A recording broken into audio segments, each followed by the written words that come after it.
What up, everybody? Good morning and a very happy Tuesday to you all. DK Show coming to you from the TDS Sports Talk Studios this morning. A big thanks for making us a part of your starts, whether it's on the radio dials at 105.1 FM, 790 AM. Also available to stream online at sportstalk1051.com.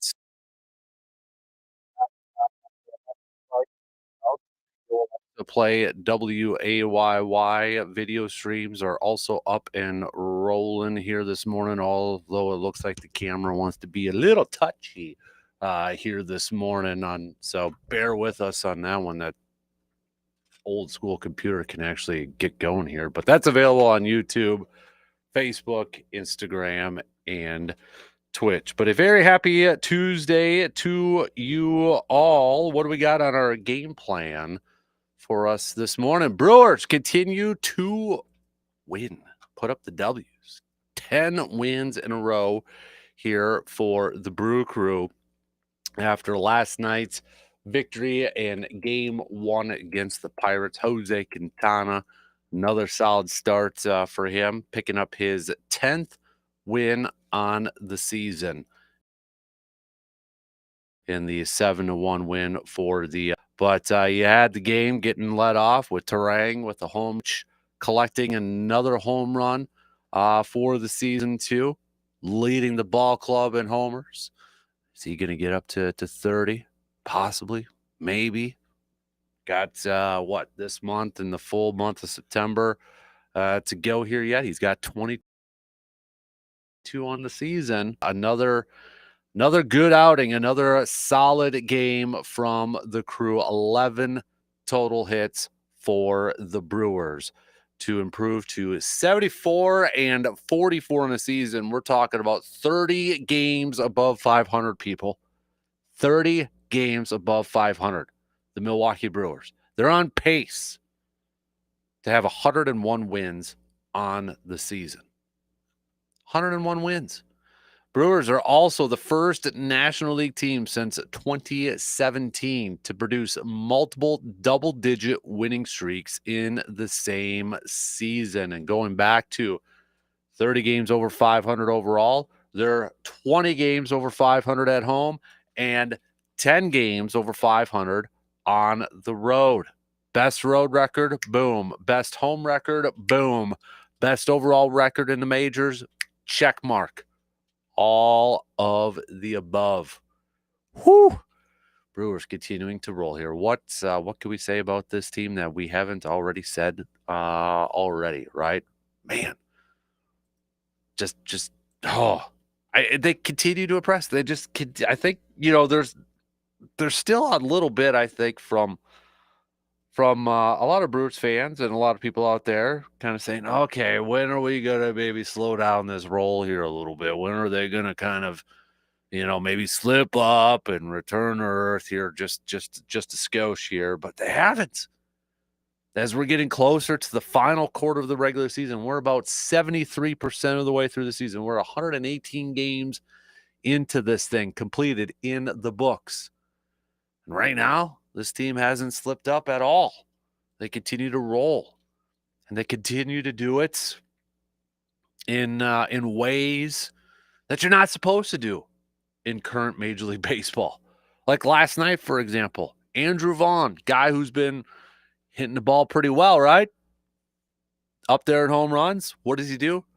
Lays down a bunt to get the run across the board. You're not supposed to do that in Major League Baseball these days. Andrew Vaughn did it yesterday, sacrificed it, and actually didn't even count as a sacrifice, but laid down the bunts, got a run across the board, nearly almost what got to first base here too. But that's the type of baseball we're seeing from this team, this selfless style of baseball, this style of baseball where you've got just dudes doing whatever it takes to pick up the W, to help the team out, and manufacturing these runs in multiple different ways. And of course, the starting pitching. I mean, what can we say about the starting pitching that hasn't already been said? I mean, it's we're running out of things.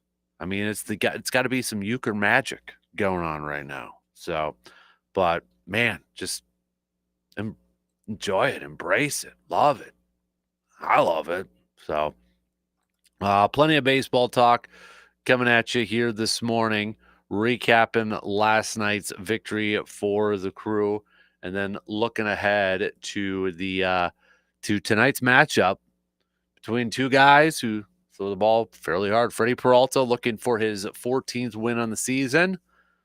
Standing in that way, though, standing in the Brewers' offensive way potentially, is Paul Skeens. So we get a Paul Skeens versus Freddie Peralta matchup tonight. Brewers looking to secure at least another series win with a victory tonight. So we'll talk some Brewers baseball throughout this morning, but Brewers fans, I want to hear from you, all right? What do you have to say that hasn't already been said about this Brewers ball club? We'll chat a little green and gold. The Packers returned to practice yesterday. It was a closed practice to the public, but it was open to the media. So a couple of things that showed out to practice. One, maybe something to kind of keep a little bit of an eye on here is Jordan Love. Now, according to multiple reporters who were at practice yesterday, indicated that Jordan Love, after practice, spent quite a bit of time talking with Matt LaFleur and a couple of the trainers, and it appeared that his left thumb was wrapped up, and a couple reporters even noting that he was handing the ball off with the opposite hand and such. Now, for what it's worth, it did look like he was a full participant in practice. Didn't seem to be a high level of concern here.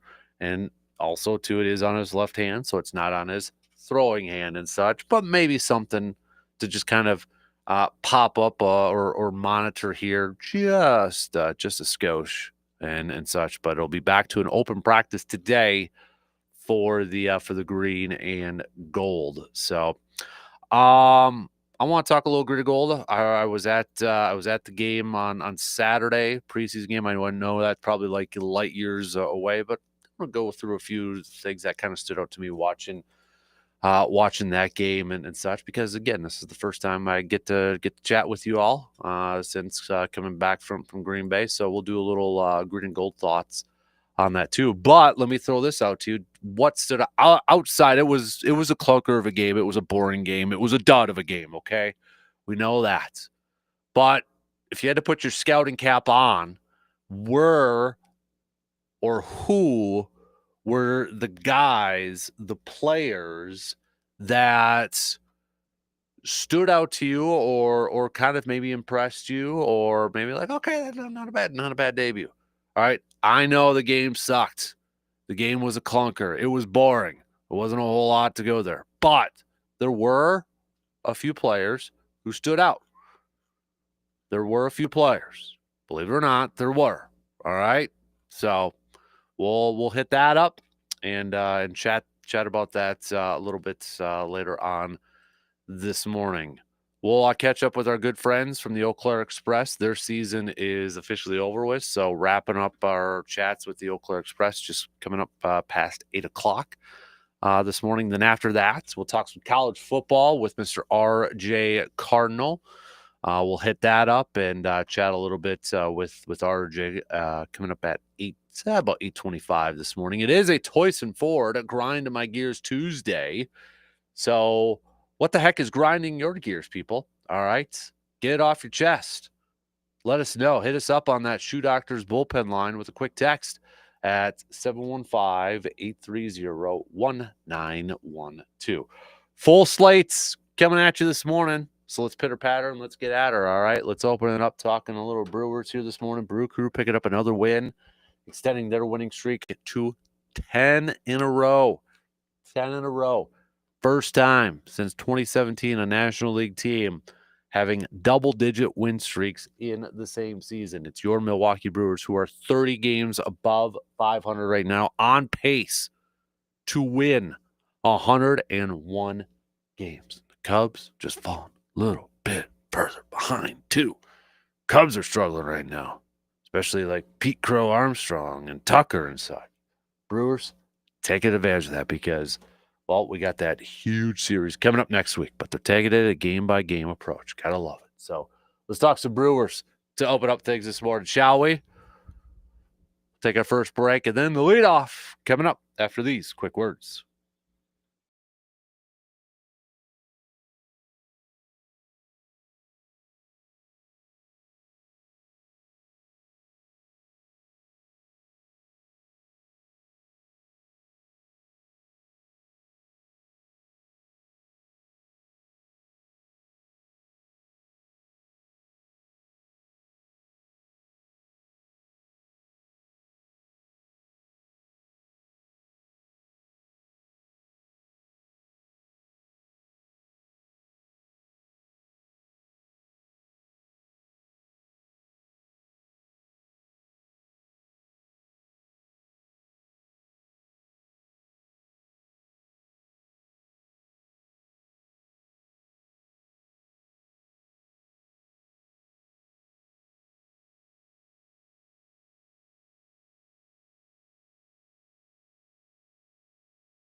Hey, hunters, reminder next week, those antlerless tags are going to be going on sale. And that also means that to me is like, okay, hunting season's getting close here, man. So we got to get focused. We got to get ready and such. And, well, if you are, you may be thinking, hey, I got a couple months yet till November and such for the deer gun season. Or maybe I got a couple months yet till October before the kiddo heads out for the youth, gun hunt and such.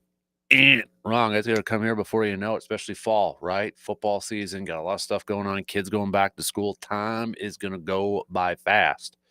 So that means you got to head to our good friends at Tilden Gun if you're looking for that new deer rifle for this upcoming season. Tilden Gun has updated their website. Check that baby out by going to tildengun.com and stop by their shop, 12427 98th Avenue in Chippewa Falls. Or if you just want to do that online shopping, it's super simple. I've done it a couple of times, ordered off Tilden Gun's website. Then you just stop by the shop, fill out your forms, and pick it up when it's in. It's that simple. All right. Super, super, super simple with Tilden Gun. The best selection, best prices in the Chippewa Valley. And speaking of hunting season, Tailgate Outdoors makes its return this Saturday morning. And from Whitetail Partners, Tim Kaiser is going to be joining us again. But we're going to do something a little different. He's going to be answering your questions. So if you are a deer hunter, and you're getting ready for bow season or such, or maybe getting some stands ready or fruit plots or whatever. If you got a question for Tim, send them on over. All right. And Tim's going to answer them. So, easiest way you can, well, there's a couple of them. We posted it up on Facebook yesterday on the Sports Talk Facebook page. You can comment with the question on there, shoot me a message on there, hit me up with an email, or text it to us at 715 830 1912. All right. So send those on over if you want any help, any tips from Tim Kaiser from Whitetail Partners for this upcoming hunting season. A couple texts already flying in this morning. Living a dream, Jeff here. Actually, a few texts coming in here. Living a dream, Jeff says, good morning, Dan. Jenkins looked comfortable at center. Golden has hands, and I'm looking forward to seeing more of him. Punter did well. Kicker seems automatic. With all the injuries, starters looked off. Wasn't impressed with any of the defensive line. Nick right away saying, just remember 102 and 60. This isn't aimed towards the Brewers team. But how about all the fans that still showed up with the bad floods down in Milwaukee? That's dedication. That's definitely a big old tip of the cap to Brewers fans. No question about it. Pat Murphy talking a little bit about it too, even claiming the environment. He's been there for 10 years, he said. And that environment over the weekend was the most electric that he can remember that he has ever seen. So that is a huge tip of the cap to all the Brewers fans that were able to get to Milwaukee, still able to get to the game, but also a tip of the cap to the Brewers too, because before the game was announced, or before the game when they said they were still going to play it, offered a lot of if people couldn't make it, other stuff that they could exchange it for and such. So, I mean, overall, I think this is a team that not only the city, but the entire state is rallying behind right now. So, a couple more texts coming in here. C-Bomb and Surveyor have a grind my gears text coming in. We'll start off with C-Bomb. C-Bomb says, what grinds my gears is it's only preseason talk. I get that. What concerns me and grinds my gears is how undisciplined Matt LaFleur's teams are. There is zero excuse for how sloppy the Packers played in all three phases. There needs to be accountability, and that stuff needs to get cleaned up immediately. I really like LaFleur, but the past few years, sloppy play and penalties plagues this team. Well, I mean, I would argue too that the Jets were pretty undisciplined in that game too. I mean, I was watching Aaron Glenn on the sidelines there, and there was a few of those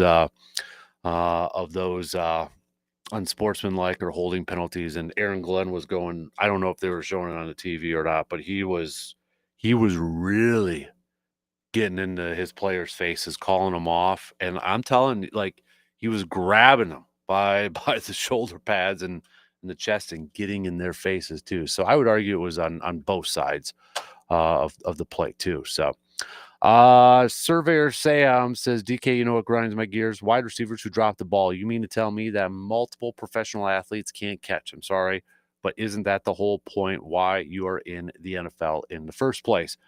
You even have special gloves that are so darn sticky, they make middle school kids look like Randy Moss out there. I know it's preseason, and I know they will get better, but for the love of Lombardi, catch the dang ball. Yeah, we'll talk some more green and gold coming up here in just a little bit. So, Brewers wise, let's kick it off though with the Brew Crew picking up a win last night against the Pirates, 7-1 victory. And Jose Quintana looked sharp, outside of giving up the home run in that. I mean, dude was solid. He was good, picking up his 10th win of the season. Pirates being held to just 3 hits. Yeah, Tommy Pham had a few hard hit balls, but they were directly at players and such. But you got to give it up for Quintana. His final line: 6 innings, 3 hits, 1 earned run, just 1 walk, 3 Ks. That's, again, Quintana's not a big strikeout pitcher by any means. And then saving the bullpen. It helped to have a little bit of a, comfortable lead and such.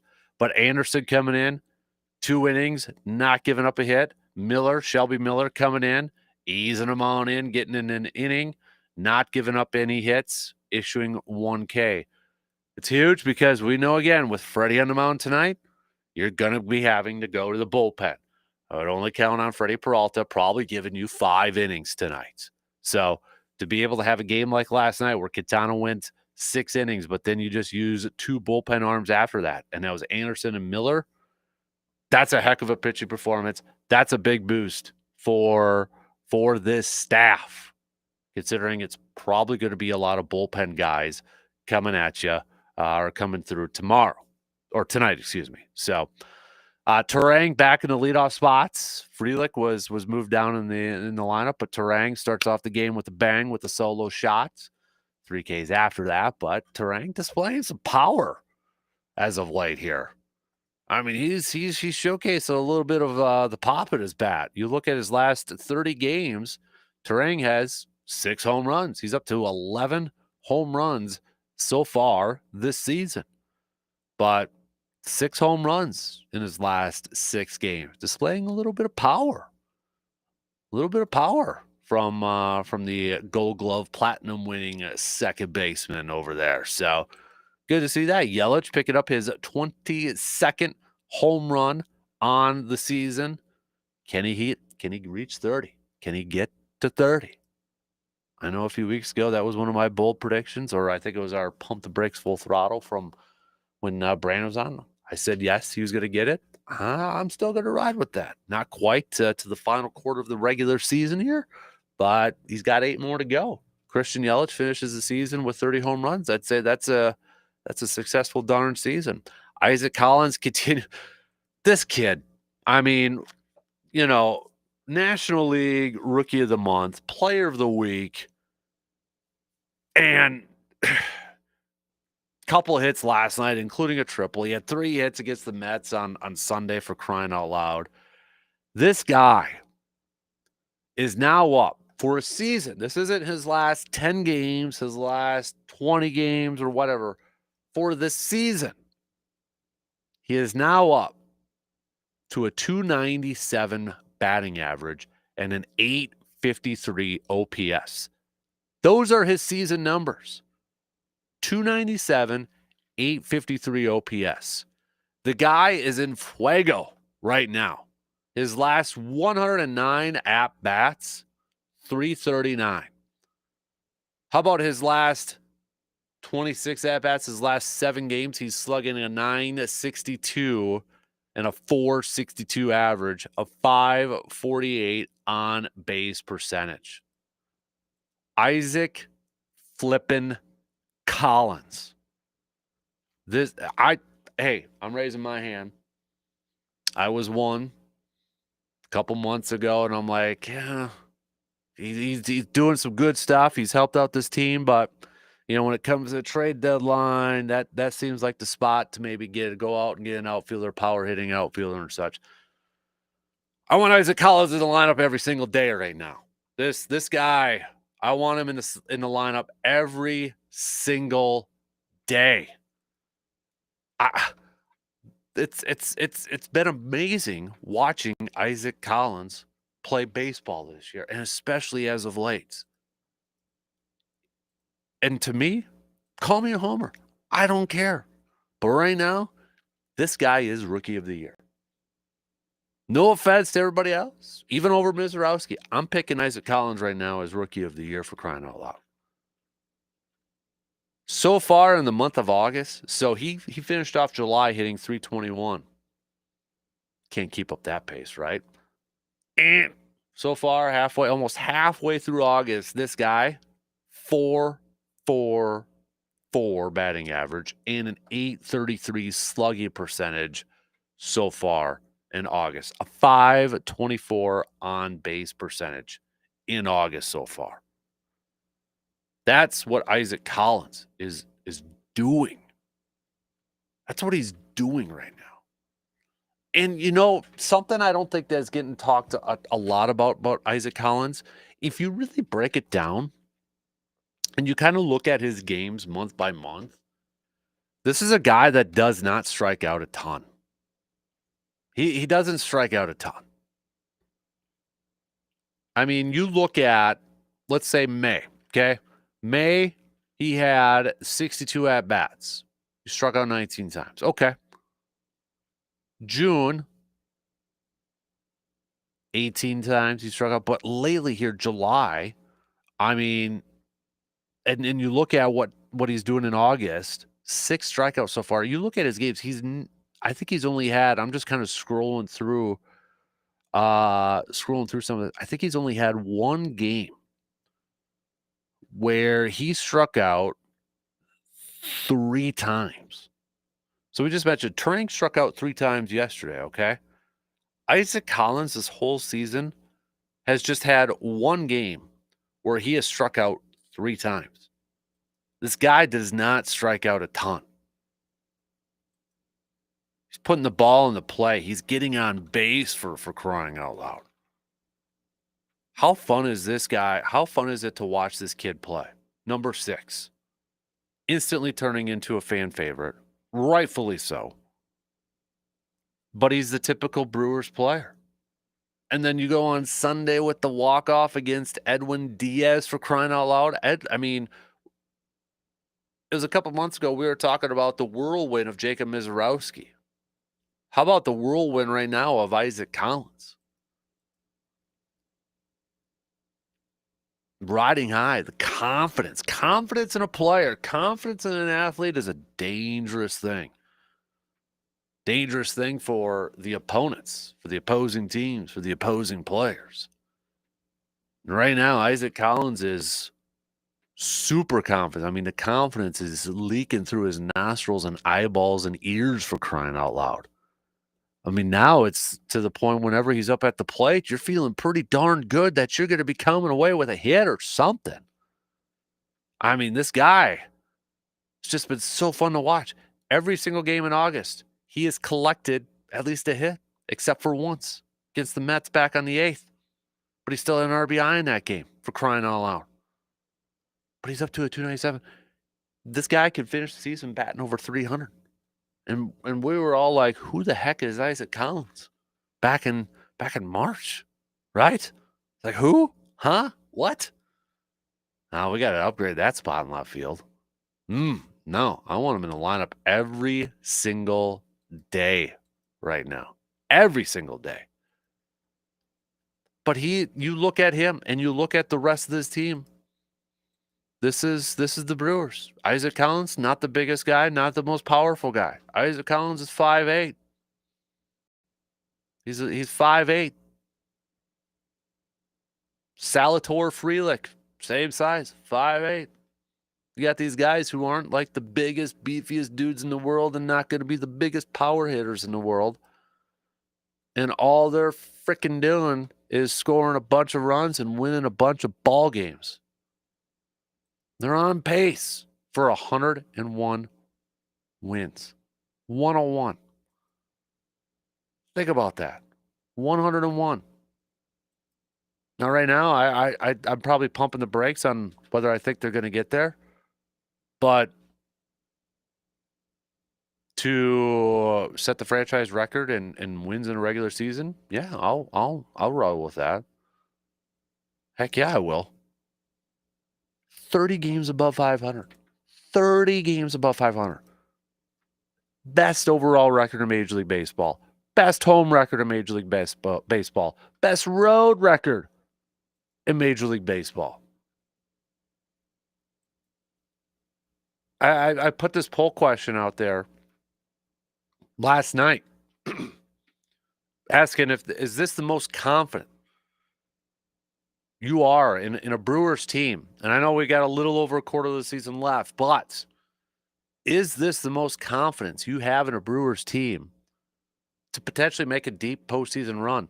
And right now, last I looked, it was about 64% of you said, no, still too early.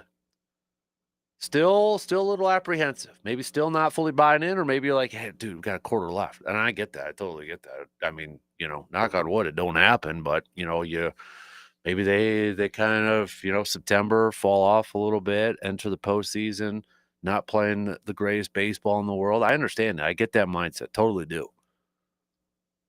But for those of you who said, yes, this is the most confident, I get it too. Offense is doing it the way you're not supposed to, but I mean, you can't argue with numbers right now. And the numbers say there's a pretty darn good offense in a lot of categories, except for home runs. Pitching, can't argue. Confidence, momentum, sky high right now for this Brewers team. Insanely high for this Brewers team. Man, it's got to be Euchre magic, right? Dude's got the best seat in the house right now, watching every single game from up top. I know I'm not the only one that's like, yeah, dude, man, I wish Euchre could be calling some of these games. I mean, an Isaac Collins walk-off against Edwin Diaz after the comeback and all these other games. But he's watching. He's probably calling the game up there for everybody else. He's still calling it. It's got to be a little Euchre magic going on right now with this team. Oh, how fun is this watching this Brewers team? It's going to be a fun game tonight too. Freddie Peralta, Paul Skeens. Can this offense have that one inning like they did the last outing against Paul Skeens? That one inning where they're able to put up multiple runs, a few runs, and that's enough. Are they going to be able to get that inning? Is it going to be early? Is it going to be, midway through later on? When is it going to be that inning where they could attack Paul Skeens and put up a crooked number? Because that's what it might take to win this game. Is just one inning. And can they identify that inning? Can they take advantage of that inning? When it's clearly evident it's maybe the fourth inning, third or fourth inning, whatever it is, where, okay, Paul Skeens kind of maybe it's that inning, struggle a little bit. Can that Brewers offense take advantage of it? Can they put that pressure? Play a little small ball against him. Put the ball in play, put the pressure on the defense to make some plays. That's going to be the biggest key for tonight's game is when that inning pops up, can that Brewers offense put up enough runs, take advantage of it? Not necessarily take Skeens out of the game, but it's like outings we have seen before. It might just take one inning going up against Paul. One inning.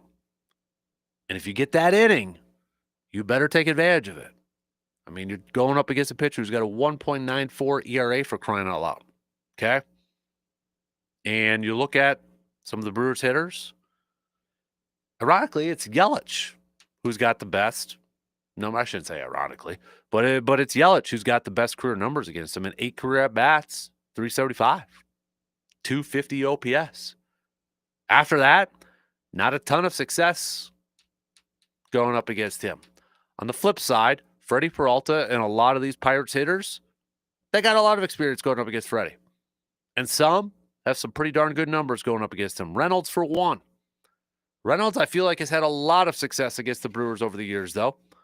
36 at-bats, 389, 1.059 OPS. Others, I mean, you're talking about under 200, 250, 286. Gonzalez, for example, 286 and 7 ABs. But it's Reynolds. McCutchen, actually, 218 at-bats and 333 with a 1.011 OPS against him. But it might be a game today where it's that one inning. And the same could be said about Freddie, too, right? Freddie sometimes has that one inning where it's a couple solo shots or a solo shot. Who's going to win that one inning? Which offense is going to win that one inning? That one inning that might make all the difference in tonight's game. All right, let's take a quick break. We'll have more Brewers chat to finish up the first hour. Packers chat coming up in the second hour. I want to hear from you, Brewers fans, though. Hit me up, 715-830-1912. Quick break. We'll be back in just a few minutes.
You looking to update some flooring in your home, your space, your man cave? Maybe with football season coming up, maybe the man cave's going to be a little bit more in full swing, huh? Still got baseball going on, a lot of Brewer stuff in that. But if you're looking to update that flooring, wherever you're looking to update that flooring in your space, bedrooms, bathrooms, kitchens, living rooms, man caves, look no further than our good friends at Carpet City Flooring Center in Eau Claire. I actually drove by the Carpet City Flooring Center location in Appleton a few times over the past weekend. But go visit our friends in Eau Claire, Carpet City Flooring Center in Eau Claire, located at 3109 East Hamilton Avenue in Eau Claire. Whether it's carpet, whether it's luxury vinyl planks, tile, bathroom showers too, they can help you out with that. They've got the best deals. And if you happen to find a better deal elsewhere, which is very rare, but if you happen to find a better deal, don't worry, because they'll match or beat the competition. All right. Because that's the type of people you got at Carpet City Flooring Center in Eau Claire. So give them a visit today. Again, that address, 3109 East Hamilton Avenue in Eau Claire. Make your floor shopping experience super simple and super easy with our good friends at Carpet City Flooring Center in Eau Claire. C-Bomb says, I was visiting my brother-in-law in Austin, Texas last week. He's a Red Sox fan who was born out east. He has jumped on the Brewers bandwagon just because they are so fun to watch. So it's not only the state getting behind them, baseball fans in general are getting behind them. This is some type of run that we need to enjoy it. Bob Uecker is up there smiling. Yeah, I mean, America's team right now, your Milwaukee Brewers, your Milwaukee Brewers, fair to say, America's team right now. Why not? If you are not a fan, or if you let me rephrase that, if you are a fan but don't have a rooting interest, or maybe your team's out of it or such, yeah, I mean, I think you can root for the Brewers, right? I mean, come on, probably not if you're a Cubs fan at this point and such, but nonetheless, kind of a little America's team going about it right now. Gotta love it. Gotta enjoy it. The only thing is, let's keep the machine going. Let's keep this thing well oiled and running smooth. And I think this is, you look at this schedule for the Brewers, just a hell of an opportunity for them to continue to stack up some of these wins. This is a heck of an opportunity here. And this is why I really hope, and I think they do, but continue to have this game by game approach. Focus on today's game, not tomorrow, today's game. Because I think they've got an opportunity here to add a few more wins before, I think, an interesting portion of the schedule and a tough portion of the schedule coming up here to finish off the month of August. So you got the Pirates, obviously, right now. But after that, you're taking on the Reds. And I know the Reds trying to compete for a wild card spot here. But you got a chance. I mean, you take advantage of the schedule in front of you. Brewers should be able to win that series. And then, of course, I know everybody's already kind of focusing on next week's Cubs series. 5 games in 4 days. That is a huge, crucial series for the division. There's no question about it. No question about it. I think we're all going to be on pins and needles next week, living and breathing with every single one of those games, right? And rightfully so. That is a huge series. Huge.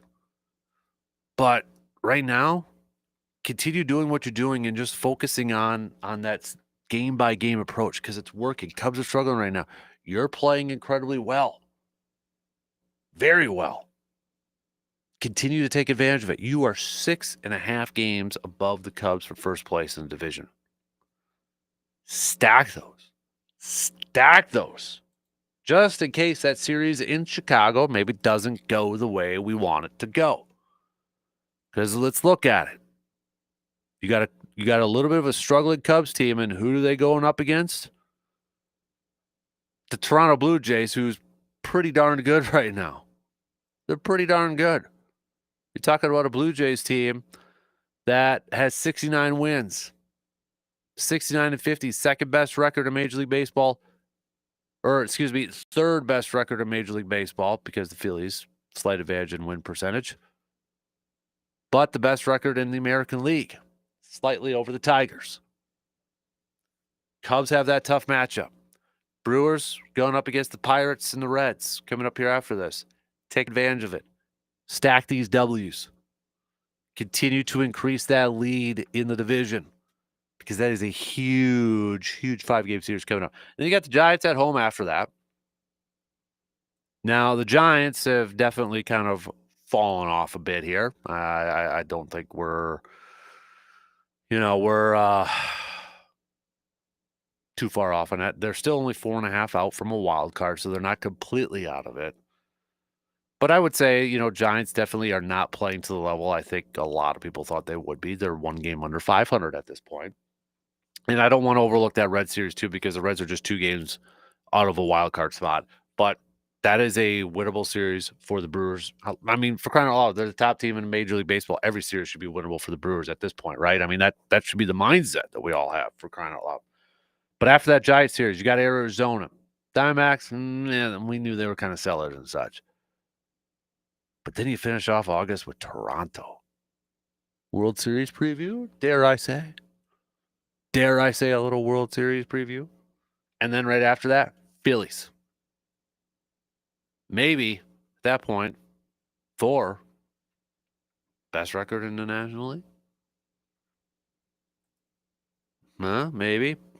Got a little bit of, Brewers are up, 5 right now over the Phillies, so we'll see how that plays out. But, you get through September 4th. And then I think it opens up a little bit more for the Crew. You got Pittsburgh.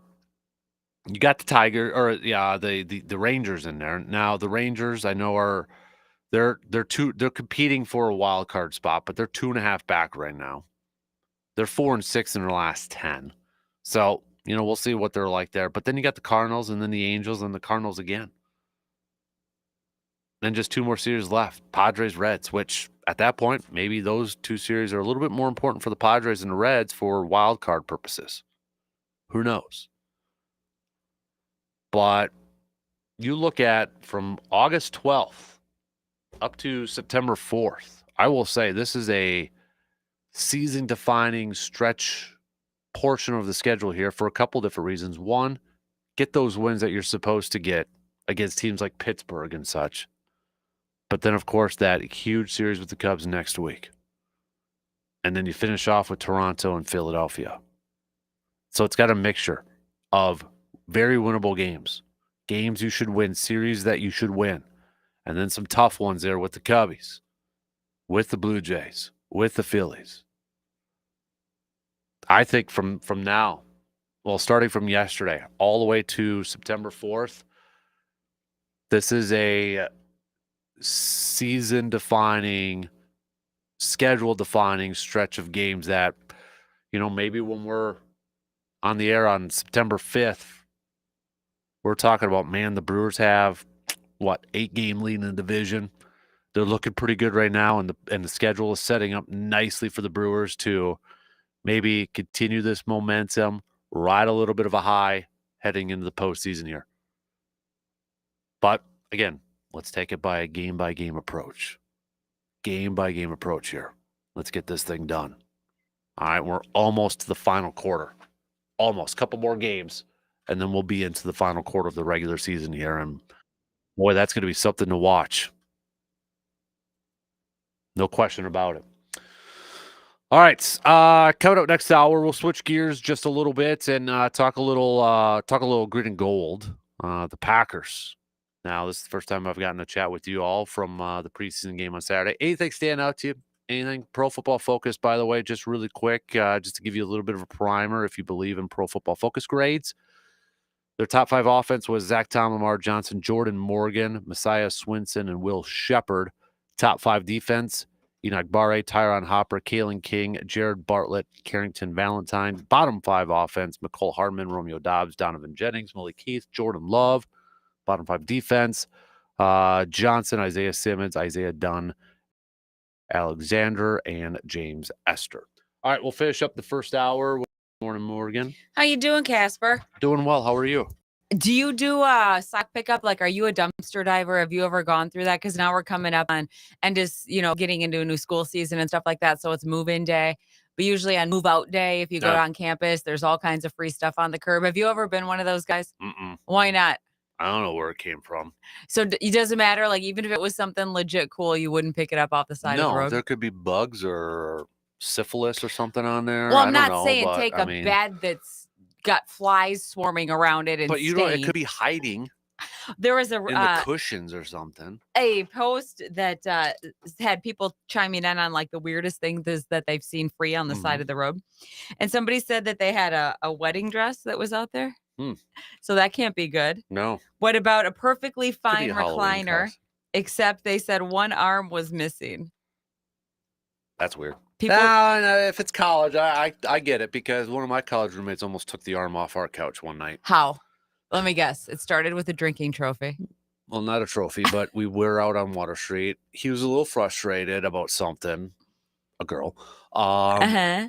Came back in the house and just said, we had this long couch. For some reason, he's like, he was gonna lay on the couch, but he like jump laid, Oh if that no. makes sense. Well, yeah, when you're And he was drunk, a it tall does. guy, Uh-huh. so he like jumped and like his feet almost like ripped off the back and arm, the Oh my opposite end. gosh. So yeah. So have you ever destroyed furniture in a fit of like sports rage, Mm-mm. watching something on TV like Nope. that? No? Nope. What about for other reasons? Do you have anything in your arsenal other than your buddy that ripped the arm off that? I don't think so. No, you're No. not a destroyer. Nope. Somebody said they drove by a fish tank that had a potato in it. What about a fish tank? Would you take a fish tank? No. Why? Again, still I want to germaphobe? get rid of our fish. I don't need another You have fish. fish. Yeah. Fish are a great idea if This someone else takes care of them. goldfish that From the is now this fair? big, that is 5 years old. Where'd you get it? The fair. They live forever. They're bionic. It's because if you can live through the fair, you can survive anything. You could put that fish Yeah. in the toilet and it would live for another I 5. don't know why it's still living. It needs to not. Somebody said they drove by a treadmill with a sign that said works great. It didn't. So then you go to all the trouble. You believe somebody when they put it out there. You get it home and it doesn't work. Yeah. So what do? You don't really want to haul it back because that's even more work. Right. So that is just one of those things that would Yep. torque me off. How about an old refrigerator? Would you roll the dice if you needed a If I beer was fridge? desperate, maybe. Desperate. Somebody said a taxidermy raccoon wearing sunglasses and Oh holding yeah, a beer. that would be. That would come home with me. That would That be. thing's got a I'd be a story. little bit worried about bugs on that thing, but No, yeah. just give it a good I want spray to find a down. jackalope. You wanted some taxidermy? If you could put together your ideal man cave taxidermy item, what would it be? I want a moose head or an elk. That you get. Like you're the one that kills it. Yeah. Okay. Moose or elk. What about something more novelty, like a raccoon with sunglasses holding a beer? Okay. Do you know what that is? I do know what a jackalope is. Okay. But if you believe in Yeti and Bigfoot, I'm sure you also believe that you can hunt a jackalope and bring one home for the mount. That's another conversation. You got to go European mount on that.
Second hour, kick it off right now on this Tuesday morning. It is a Toysted Ford Grind My Gears Tuesday. What the heck is grinding your gears, peeps? Send it to us via that Shoe Doctors texting line 715-830-1912.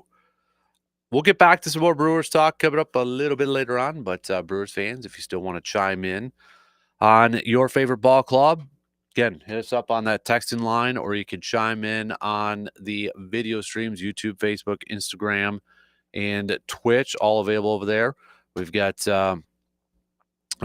James says, I do believe the Brewers can make a deep run. This is a better team than last year and have bought into Murphy's brand of baseball. To heck with the people, to heck with what people want this team to be. Love what we got. If the Brewers make the World Series, I suggest we do an apology day to Mark Ananazio. I'll happily eat crow to Mark if the Brewers make the World Series. So, and then he says, all kidding aside, do we still question Mark Ananazio? I mean, at the same point, though, too, how much credit do you give Mark Ananazio for a lot of this? I think I give majority of the credit to Matt Arnold, Pat Murphy, and kind of what we were talking a little bit about earlier last week, the players. Give the players. Pat Murphy will be the first one to tell you it's the players that are doing this. It's not him. It's not Matt. It's the players. And when you get players like a Andrew Vaughn who get a second chance, a Quinn Priester who gets another chance, when you get guys like that get another chance, and because second chances, third chances don't come around all the time. But you get these guys that get this second chance to go out there and they take advantage of it. That's a huge credit to those players. It's a huge credit to the youngsters like an Isaac Collins, who wasn't supposed to be there, right? Not supposed to be there. And he's like, nah, I'm going to take advantage of this. I'm going to make sure that I go out there and give it my all. And these guys are doing it. And you got to give them a ton of credit for that.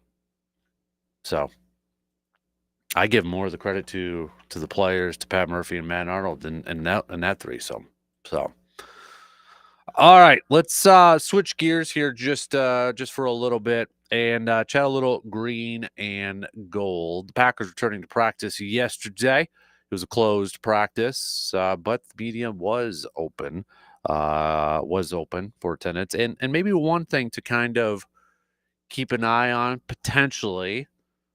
Reporters at practice noticed that after practice, Jordan Love spent quite a bit of time, it seems like, talking with Matt LaFleur and a couple of the head trainers. And reporters noticed that his left thumb was bandaged, was wrapped up.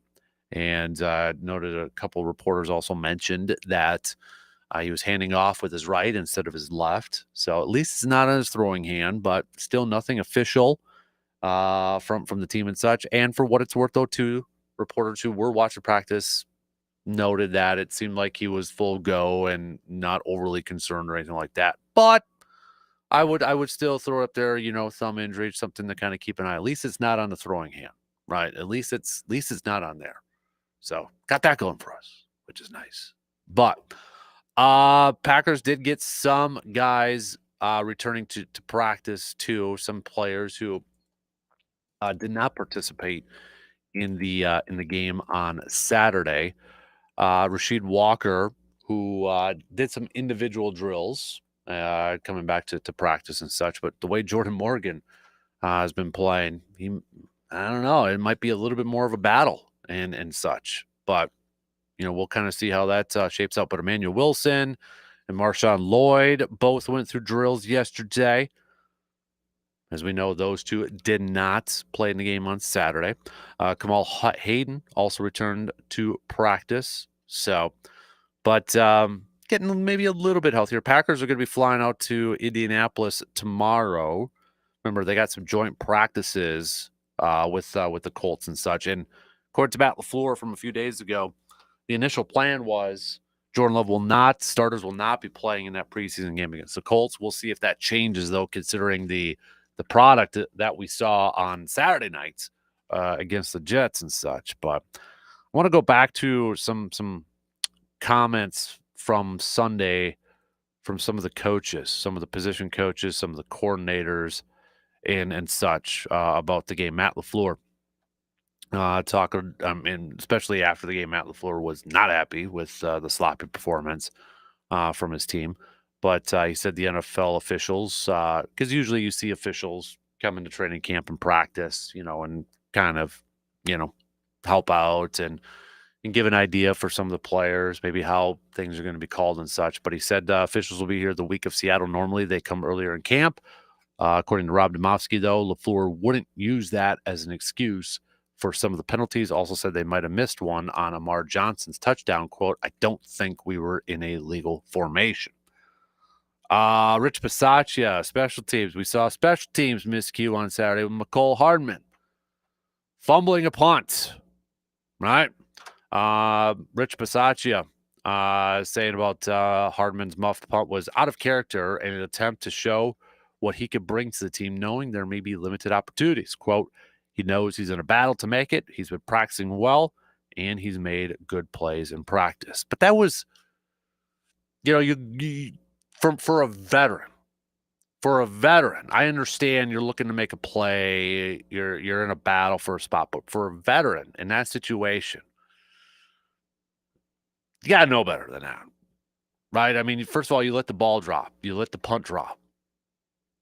And to try to go up there to cradle it, pick it up, and return it, and ultimately it turned into a fumble and such, you got to know better as a veteran, especially when you are in a tight competition like that. And on the flip side, all right, you had a veteran making mistakes like that. A little disappointing that a guy like Malik Heath, who's probably fighting with McCall Hardman for that final spot, had some issues catching the ball too.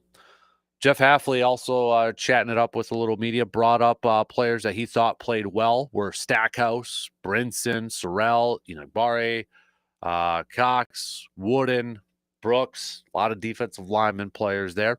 Hafley said he was disappointed that all the work and emphasis the Packers put into taking the ball away in practice did not result in any takeaways in the game. New defensive line coach DeMarcus Covington said a point of emphasis after the game will be keeping quarterbacks in the pocket. Quote, for us to be good as a unit, we're going to face a lot of mobile quarterbacks. We have to do a good job rushing and trapping the quarterback. Obviously, I think a lot of that is referring to Justin Fields and his scampering touchdown in the game on Saturday.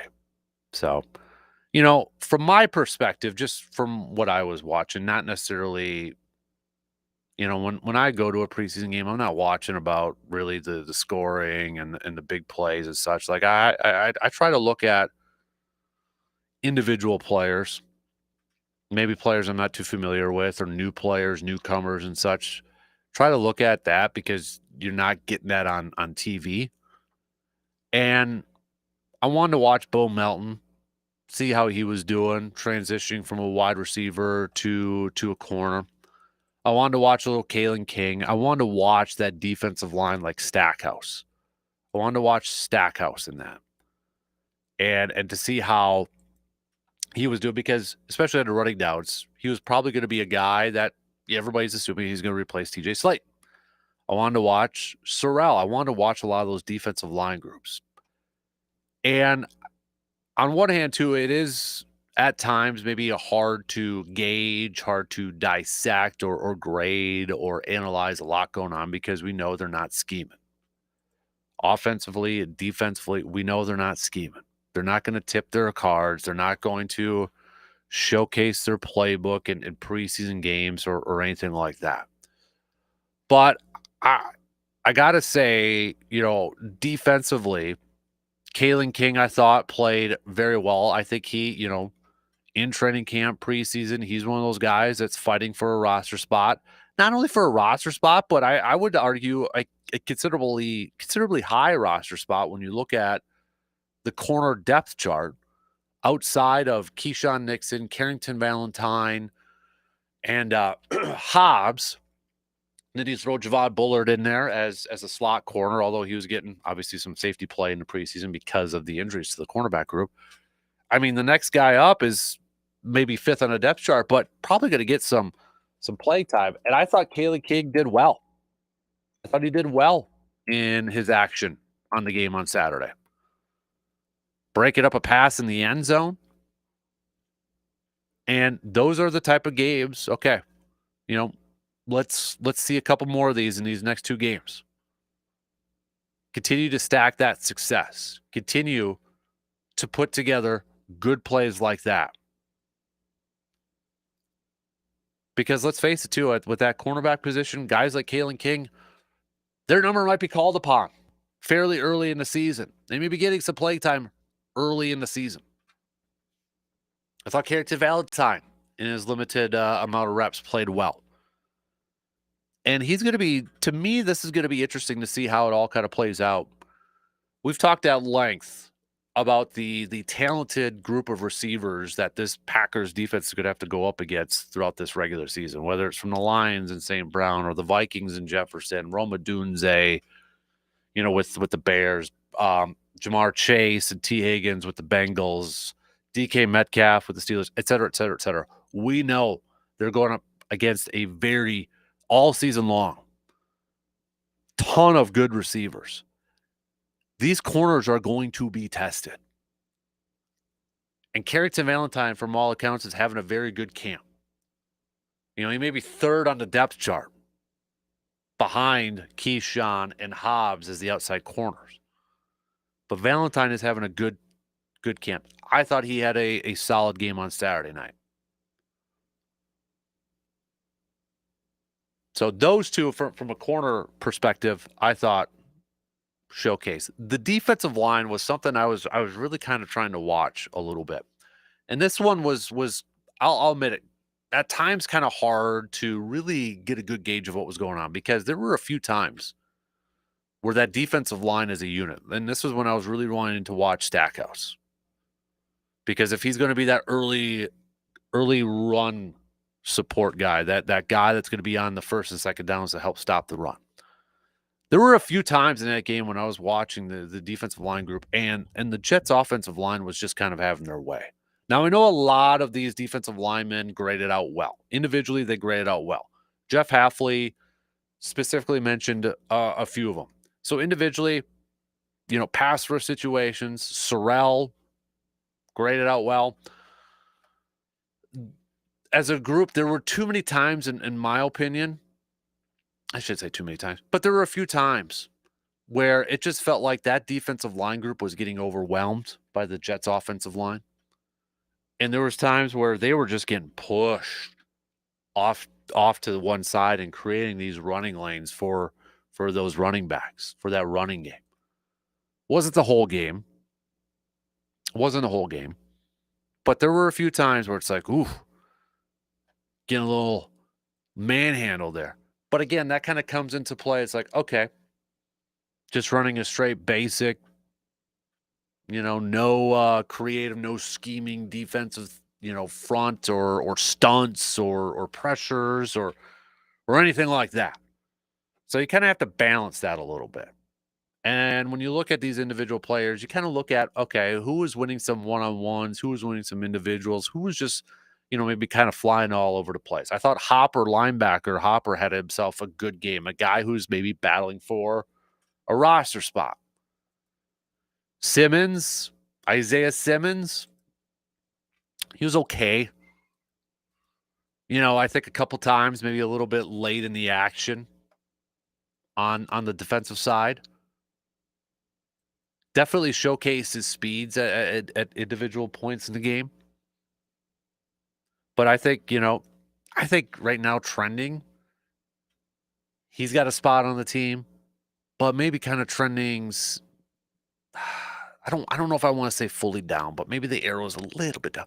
I wanted to see a little bit better performance from him, because it seemed like he was having a good camp too. But it just felt like there were at times in that game that just maybe he was a tick too slow to getting to the play, to flowing to the football.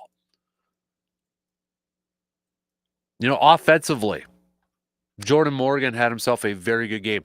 Rewind it to the beginning of camp, when you had Packers general manager Brian Gutekunst talking about that left tackle battle and kind of insinuate, it's going to be hard to take the job from Rasheed Walker because of his experience.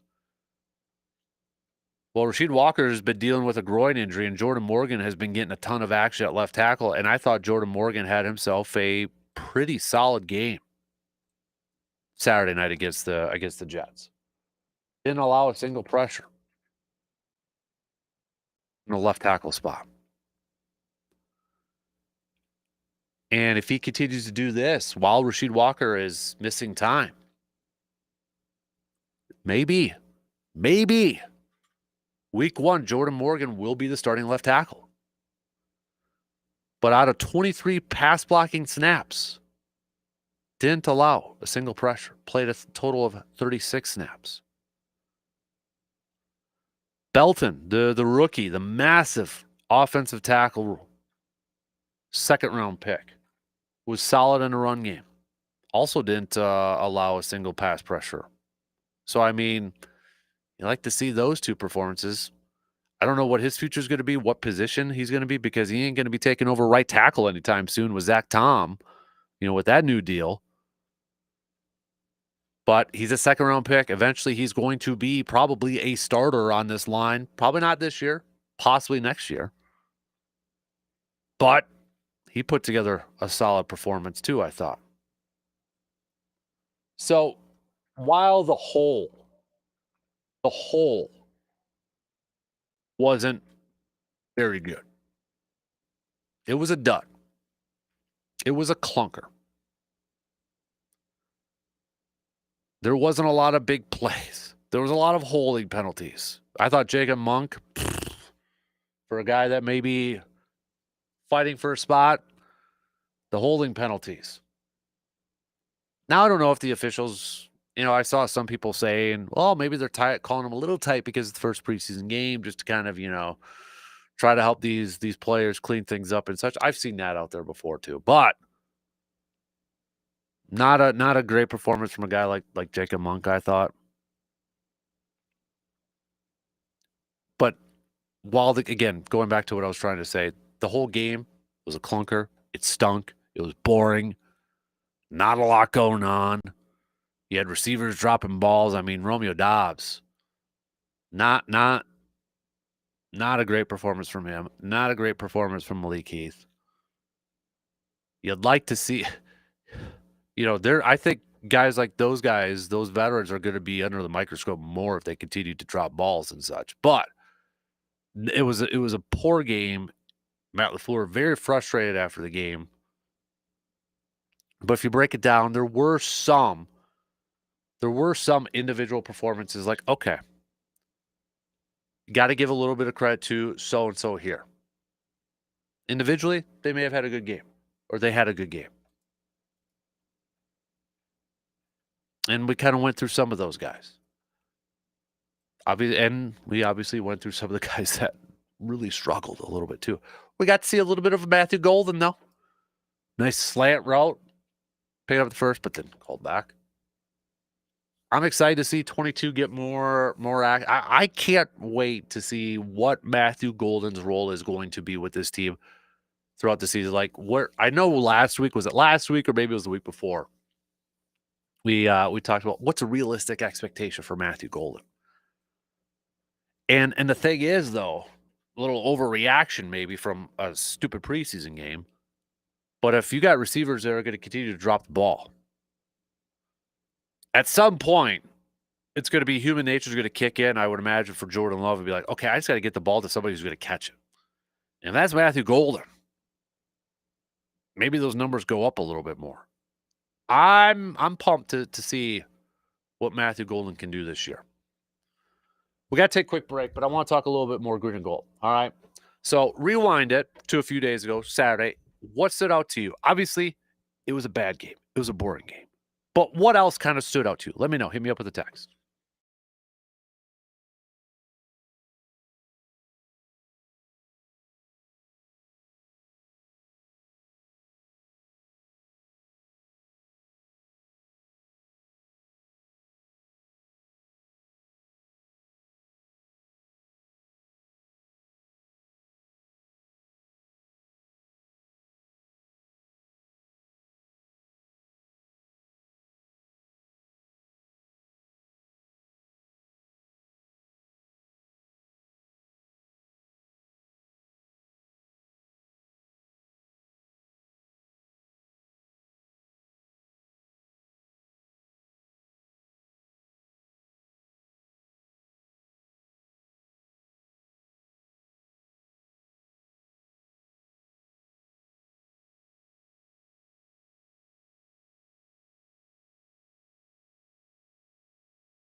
Coming up this Sunday, August 17th, it's the end of summer celebration at the VFW Post 305. So join them out at the Pavilion Tiki Bar from 11 to 5 p.m. Free admission.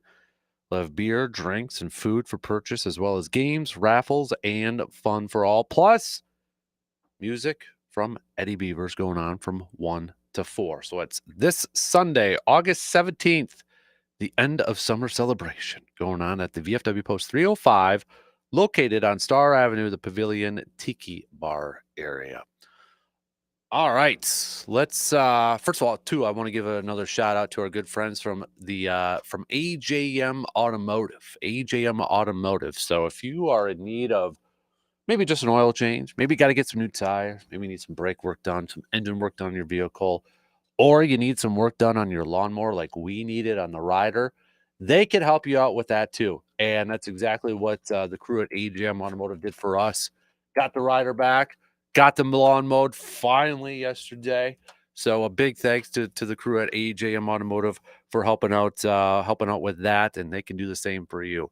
Just give them a call at 715-835-9523. They're located at 1919 Brackett Avenue in Eau Claire. And you might want to keep this number in your cell phone too, just because don't want to be in this situation, but sometimes we are. They do offer towing services as well. So again, that number for AJM Automotive, 715-835-9523. But a big tip of the cap and a big thanks to the crew at AGM Automotive for helping get the lawnmower back in function so dads can do what dads do best in that summer, and that's do some yard work, mow the lawn a little bit. Saw this. Now, I don't know how much y'all are into, stuff like this. I find it interesting. I don't take it to heart. I like to read other people's perspectives and opinions on sports matters and such, because really everybody's got an opinion, everybody's got a thought, and really nobody's right or wrong at this. But ESPN had a 2025 NFL Future Power Rankings projections for all 32 teams. And what they did here, it was multiple contributors to this. And the goal of this was, and I'll just kind of read what they say. Of course, the goal for every NFL team is to win now, but a few franchises are also focused on the long term. In our annual Future Power Rankings, we ranked which teams are primed to be among the league's best over the next 3 seasons. Includes this year, next year, and the following year, 2025 through 2027. So they had their experts, again, a few people on there, to rate each team's quarterback situation, remaining roster makeup, non-quarterbacks, front office, and coaching staff. All right. Where did the Packers rank on this? So really quick after averaging the results from their panelists, each of the 4 categories was weighted to create the overall score. Quarterback counted for 20%. Roster was 30%. Front office was 25%. Coaching was 25%. And the results were a comprehensive ranking based on how well each team is positioned for the future. Number 1 was the Eagles with an overall score of a 92.6. That's listed as great. So 100, A+, elite. 90 to 99, A. All right, we're going old school. I don't know if it's still this way. My back in my day, the A, B, C, D, F system. Okay. Although they got a bigger gap for D, 51 to 69, very bad. Then 50 and below was F, which is disastrous. But Philadelphia, 92.6, number 1. Number 2, Baltimore, 92.1. Number 3, Kansas City, 89.5. Buffalo, number 4, 87.7. Detroit's 87.2, number 5. And then the Packers came in at number 6. And number 6, 86.2.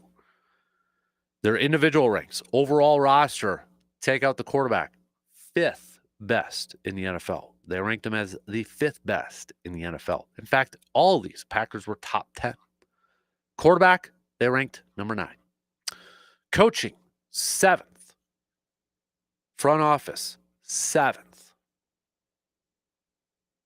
So, what did they have to say about the green and gold here? Reason for hope. As the NFL's youngest team last season, Green Bay would probably take the top spot in a ranking that looks at where the teams will stand 10 years from now. Few teams deserve more trust for their drafting and development, and the recent willingness to take bigger free agent swings is a feather in the Packers' cap as well. Reason for concern, though. Health, availability, consistency at the wide receiver position. It's been a combination of these factors that has kept this team from fully exploding on the scene. Specifically, Green Bay needs Christian Watson to return from his ACL injury and be better than ever. It also needs Jaden Reed and Dontavian Wicks to reduce their drops and for Matthew Golden to have an immediate impact. Nugget to know. The Packers were the youngest team last season by snap-weighted age, 25.3 years. They had the youngest offense, 25, second youngest defense, 25.5, and fourth youngest special teams. Bold prediction, Tucker Kraft will finish the season as a top 4 tight end in fantasy. I want to go back. The reason I'm bringing this all up is I want to go back to the wide receivers. And kind of maybe give you a pump the brakes, full throttle Tuesday edition. Is it the wide receiving group position for this Packers team that really could make a huge difference, maybe the biggest difference of any other position group on this team for this team to maybe hoist the Lombardi Trophy or to, I don't know, miss the playoffs or make the playoffs and be a one and done? Like, is it the wide receiving position group that has this, if they hit their marks and they play up to their capabilities, boy, that makes all the difference in the world. It's a completely different offense. It's a completely different team. But if they play like they did last year and have those drops, it kind of really changes the dynamic of this team. Because I honestly feel like when you think about these receivers and you look at them on paper and you look at maybe what some of these guys did a couple years ago, like a Jaden Reed and a Dontavian Wicks. When I look at this depth chart and I look at a Romeo Doubs, he's not a difference maker, but he's a solid receiver and he's given us some big plays over the last few years.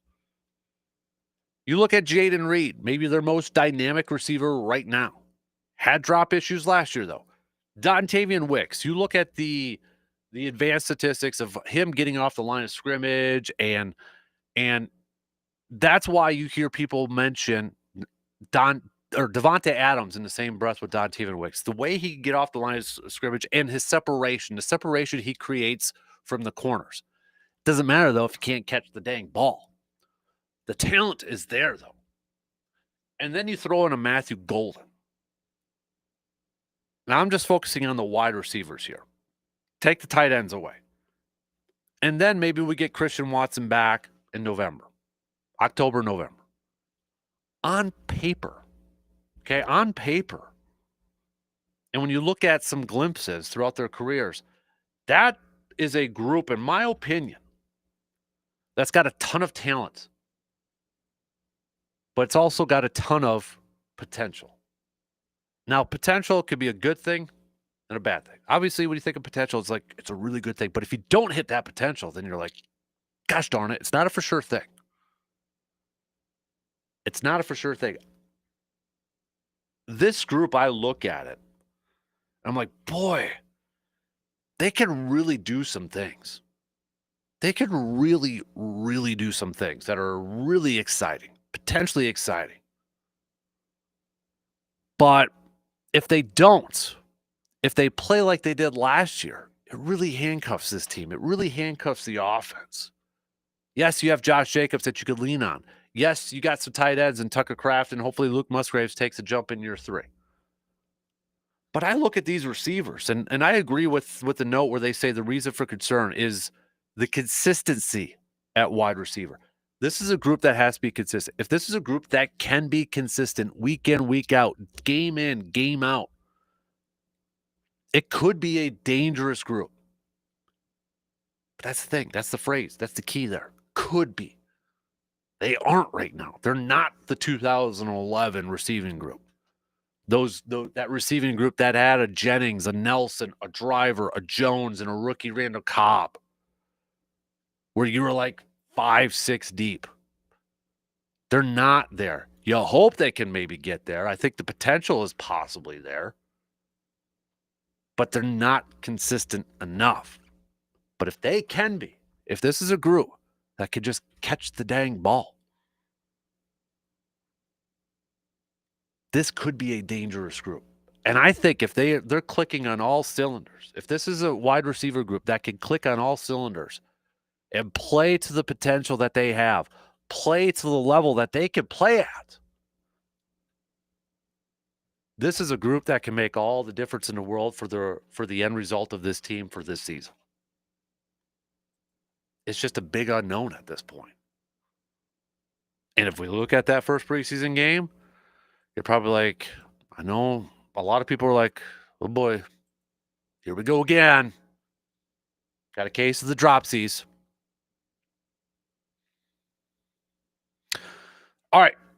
We're going to take a quick break. We're going to finish up second hour. Coming up in the final hour, we'll catch up with our friends from the Eau Claire Express. Their season is officially in the books, so we'll wrap up the regular season for the Eau Claire Express. We're going to talk some college football with RJ Cardinal coming up at about 8:25. We'll get back to some more Toyson Ford grind my gears Tuesday moments.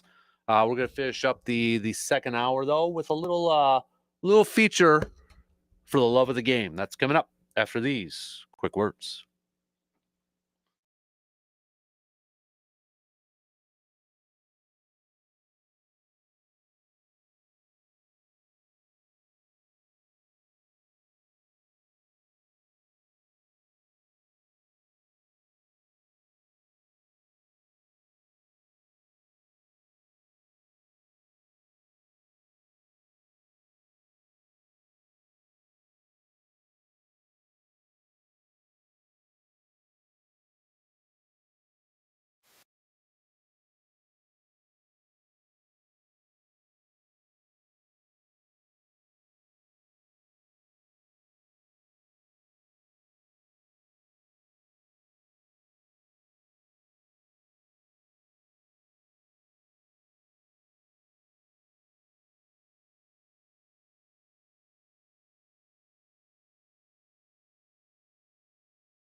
Summer's not quite over yet, so if you are still filling up those pantries because the kiddos are at home, or maybe you're starting to think about school lunches and packing school lunches and such, you get it all done in one place. That's Hy-Vee in Eau Claire. Save money while doing some grocery shopping. Plus, you can save some money by taking advantage of their fuel perks over there. So, still got a couple weeks left of summer vacation for the kiddos. Make sure those pantries, those freezers, those fridges are full with good snacks and food. But if you got an eye on towards the start of school, you can also start to plan those school lunches. Plus, if you want to do a little back to school shopping, they got their aisles set up for that as well. You can get it all done at our good friends Hy-Vee in Eau Claire. As we said, coming up next hour, we'll begin the next hour chatting with our good friends from the Eau Claire Express. Their season wrapped up now, so we'll wrap up our Express chats with them, and then after that, switch gears here a little bit and talk some college football with Mr. RJ Cardinal. That'll be up at about 8:25. And then we'll get back to some more of your texts. Hit me up if you want to talk some Brewers, you want to talk some Packers. You can do so by texting us on that Shoe Doctors bullpen line, 715-830-1912, or comment on the video streams and comment on the video streams and send those on over too. So, wrapping up the second hour here. So, a goal I have for this radio program, and it's a goal I've wanted to do for a while, is to showcase those who demonstrate a love for the game. Volunteer coaches, officials, people who go out of their way to help sports in a positive way and help those who want to play sports. That also means showcasing the kiddos who play for a love of the game. I mean, think about it. Our sports passions started when we were kids, right? That's the beginning of our sports journey for many of us. It's our roots. And for me, sports was my outlet, my sanctuary, my place of peace where I could just get away from everything. Anything to play sports, whether it was throwing a ball on a roof and catching it, pretending the clothesline in the backyard were my receivers when I was playing quarterback, or pretending the sidewalk block was my basketball hoop until I finally got a basketball hoop on the garage. Thank gosh for my Aunt Kath, though, too, because, I mean, if it wasn't, for her, a sports craving kid with no brothers or sisters or a dad to play catch with, it was her who played, one-on-one basketball with me, caught the pitches when I was practicing for Little League, or throwing footballs to me in the basement when I wanted to work on some routes. It was also card collecting and memorizing some of the most random things about athletes. For me, it was the height of NBA players for some reason. Shaq was 7'1", Penny was 6'7", Jordan was 6'6". But for decades, we've always heard the phrase, kids are the future.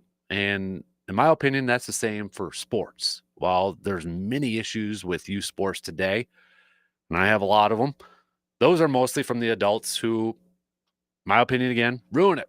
I still believe the core of youth sports is there, and that is the passion and love that kids have to play sports. It was that same passion we had when we were younger, and why we still love sports to this day. It may be hidden or covered up a bit more because of the commercialization of it, or the parents or coaches that make it more about them than the kids. But I truly believe that the foundation of playing for the love of the game is still there for the vast majority of kids. And that's what I want to highlight. That's what I want to showcase, because if we do that, whether it's the coach that makes an impact or a youth team getting a shout out on the radio, I believe we can keep that fire burning to keep sports fun. Reminding everyone why we love sports, why we love the game, the positive aspects of sports. Because if we continue to fuel that passion for the kids and the adults who still love the game, then sports will be okay for the future. Instead of always talking about the negatives or how it's all about money, let's sometimes focus on the positives that sports brings us. The people who do it for the love of the game, and nobody fits that definition more than kids. And I want to highlight more of the youth sports. We're talking like elementary, middle school, the kids that play for the love of the game. Right? Whether it's rec ball, travel, or summer ball, or YMCA ball, the kids who play for the love of the game. And I want to highlight more of that. So if you have an athlete, have a team, or a coach, volunteer official, Send me their story. All right. Hit me up with an email. Shoot that on over. Okay. And we got one of those teams right now. So let's get to know a little bit more about a few Little League baseball players from the Eau Claire Nationals.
Royals.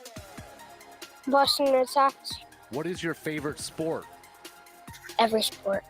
Baseball. Basketball. Baseball. Baseball. Baseball. Baseball. Baseball. Baseball. Baseball. Baseball. Baseball. Now tell us a team or a player that you want to watch in person one day. Wait, really done this. Dodgers. Christian Yelich. Shohei Ohtani. Royce. Jackson Chourio. The Packers. Jackson Chourio. Aaron Judge. I would want to go to World Series and play and watch the Brewers. Kansas City Royals. Garrett Crochet. All right, so there you go. A big thanks to some of the ball players from the Eau Claire Nationals who got to hang out with for a little bit a couple weeks ago at the Nats Diamond Classic. But again, that's what I think we need to focus on a little bit more and highlight some of the positive aspects about sports, not always complaining about the the negatives that maybe sports brings us, or some of the negatives that always could, it's, and I get it, sometimes it's easy to vent about and all that good stuff, but sometimes I think we got to focus on what the positive aspects that sports brings us, and there's no better example of that than the kiddos, than the youngsters out there who still play for a love of the game, right? That's where it all starts. Elementary, middle school, and such. And it's up to us as adults, whether you are a volunteer coach, an official, a parent, to kind of keep that fire alive and make sports fun. Don't make it about yourself if you're a coach. Don't make it about, you living through vicariously through your kiddo. Let your kiddos experience as many sports as possible and have fun and grow that passion and that dedication to sports as much as they possibly can. So big thanks again to all those kiddos again I know some of them were kind of nervous when I asked them if they wanted to be on the radio and such, but big thanks for them for taking some time to chat with us a little bit and get to know some of their favorite players. A lot of Jackson Cheerio fans. A lot of Jackson Cheerio fans out there, and rightfully so. So, all right, a couple texts. Nick says the Packers will only go as far as the receivers take them. If you can't move the chains, you won't win games. A couple more texters staying with the green and gold on that Shoe Doctors bullpen line saying, you can't, excuse me. No, that was the same texter. Different texter. This one's from Dave. Dave says, agree with the wide receivers. This is such a Dr. Jekyll, Mr. Hyde group. If they could play up to their potential, they could be one of the best receiving groups in the league. But if they continue their case of the dropsies like they did last year, this is a group that could hold the team back from making a deep run into the postseason. Another texter here going with a little bit of the Brewers route. I cannot believe what I am witnessing with this Brewers team. Why do you think it is that they are? Why do you think it is that they are winning so many games? Euchre Magic. I'm going to ride with that. I'm going to continue to say it's Euchre Magic, baby. That's what I'm rolling with. Euchre Magic. Playing a little old school, little small ball team, but that's what I'm rolling with. I'm going with a little Euchre Magic. So, all right, we'll finish up the program here coming up in just a little bit. We're going to kick it off talking some Eau Claire Express. So we'll kick that off, and then we'll switch gears and talk a little college football as we get closer to the start of the Badger season and college football season. RJ Cardinal will be joining us at about 8:25. Continue to send me your Toyson Ford Grind My Gears Tuesdays. Hit me up, 715-830-1912. All right. 2 in, 1 more to go. Got some news updates, and we'll be back to wrap up this Tuesday program after these quick words.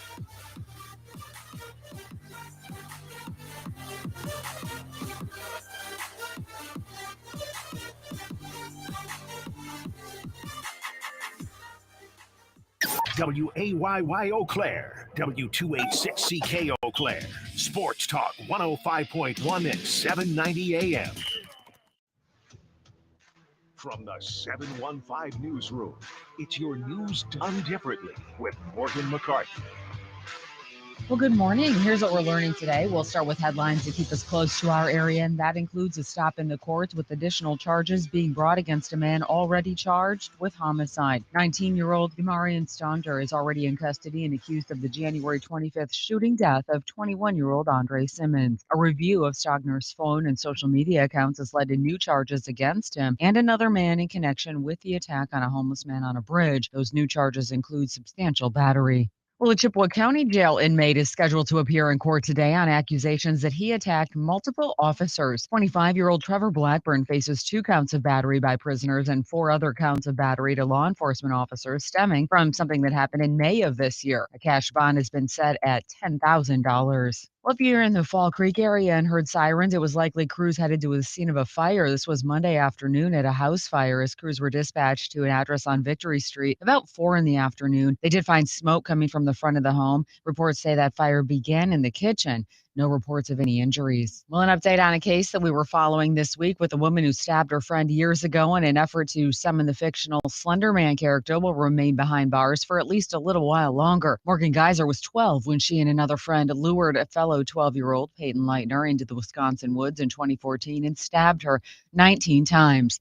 Leitner survived. Geyser is now 23 and was sent to a mental institution. Fast to earlier this year when a judge approved a conditional release plan for Geyser. That's now been thrown into question as Geyser's attorney says the group home where she was planning to stay, which was Sun Prairie, had changed its mind over the earlier decision to let her live there. Other residents apparently launched a protest arguing that Geyser should not be allowed in the Sun Prairie facility. No word yet on what happens next. Well, they say don't judge a book by its cover, but let's read between the lines. Turns out hitting the books might lead to more getting hit on. A survey conducted by Date Psychology found that 98% of women rated reading as attractive.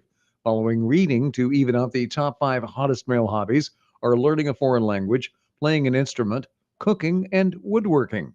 Over 2/3 of women rated crypto, comic books, and cosplay as unattractive.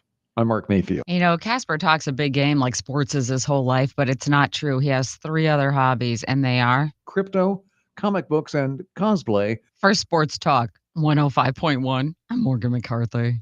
Our Tuesday is starting off with variable cloud cover and patchy fog once again, so you do want to be mindful of that for the commute. Otherwise, we are looking at partly to mostly sunny skies for today that will come with just a small chance at a stray shower. We are going to have a light breeze, our high temperature at around 80. For tonight, clear skies, a low of 56. Otherwise, plenty of sunshine tomorrow and a high of 79. I'm 13 First Alert meteorologist Derek Dolman. Hello, I'm Joe Cordell, founder of Cordell & Cordell. Divorce is complicated, especially when your small business or professional practice is involved. At Cordell & Cordell, we understand that these assets raise unique valuation and allocation issues. For 35 years, we've helped doctors, lawyers, and small business owners navigate divorce with confidence. Call us at Cordell & Cordell. Let me tell you, I understand on a personal level, your business is much more than a job. It's your legacy. 11104 Madison, CordellCordell.com. Some people just know you could save money on car insurance by checking Allstate first. So, what are you waiting for? Check Allstate first for a quote today. You're in good hands with Allstate. From the hardwood and the diamond to the gridiron and the course.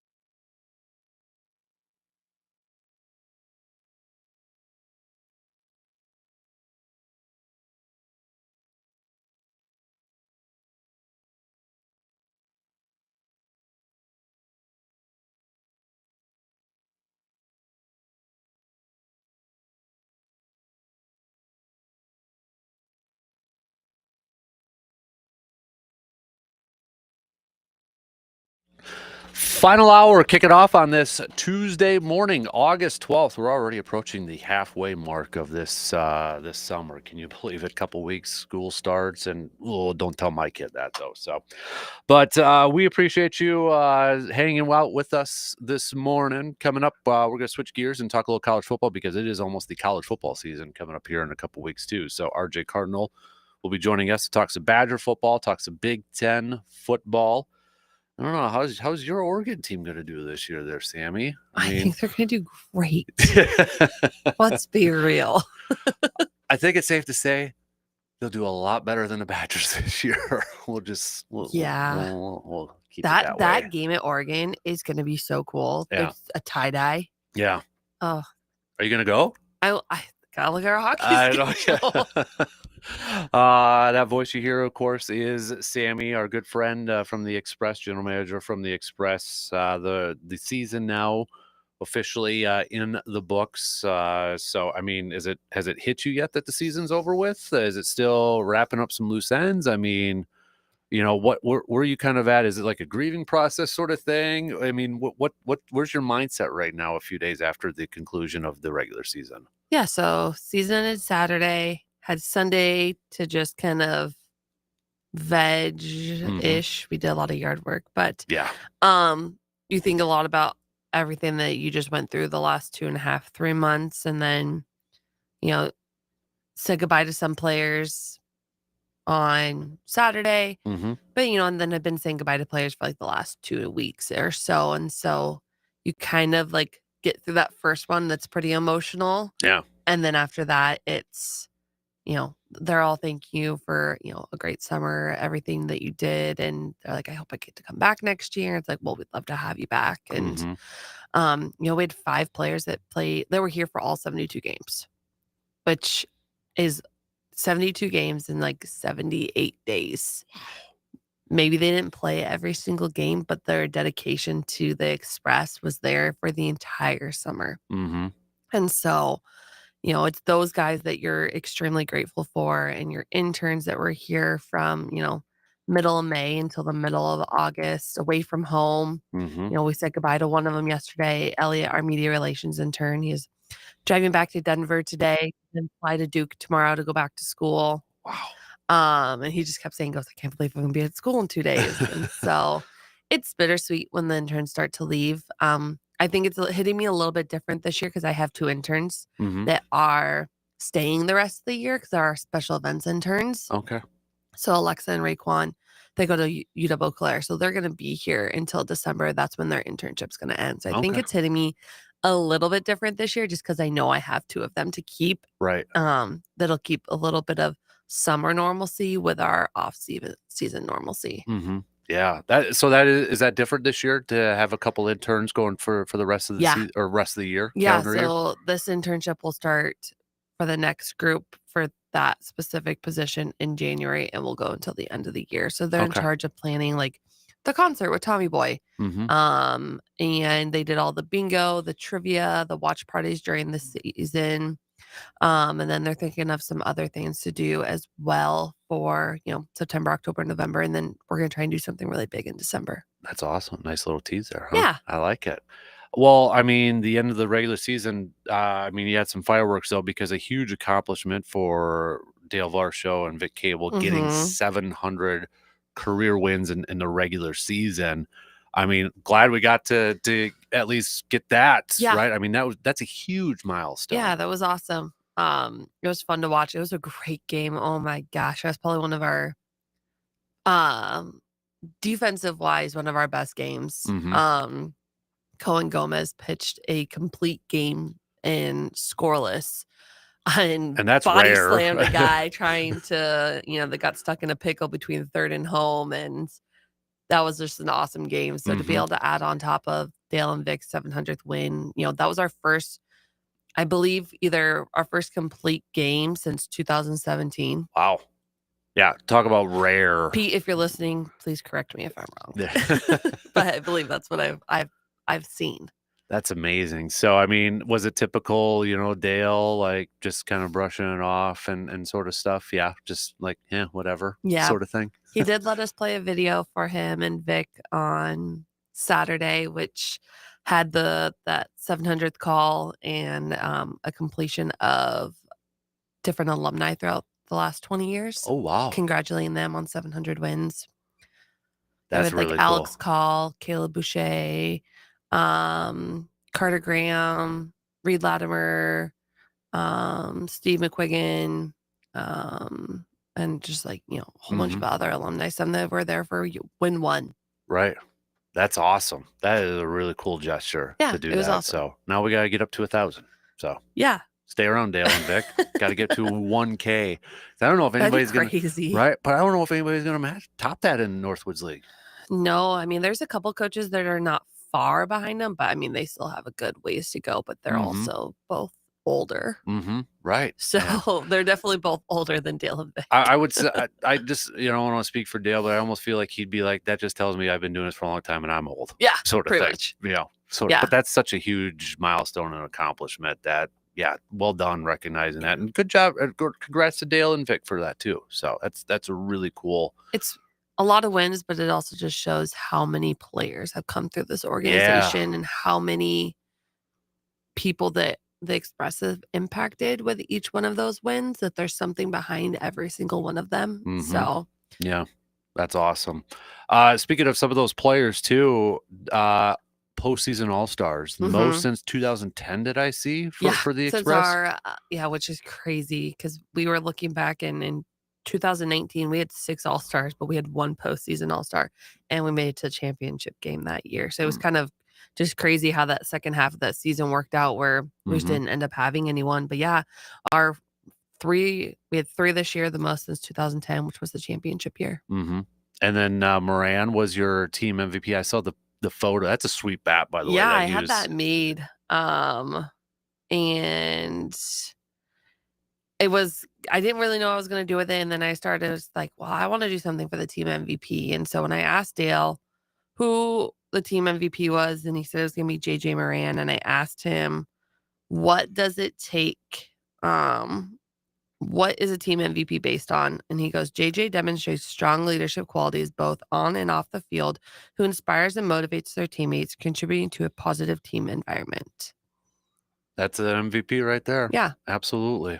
So yeah, that's a sweet looking back, and congrats to JJ too. Yeah, so I'm going to get that engraved, and then we're going to get that sent back to him. That's even better too. So, when you look back at this season, is there any maybe one thing or a couple things that I don't know if you've had time to reflect yet, or if you kind of still, not at that point yet, but is there, when you think back at this, what kind of stands out to you from this season, the 25th season, right? 20th season.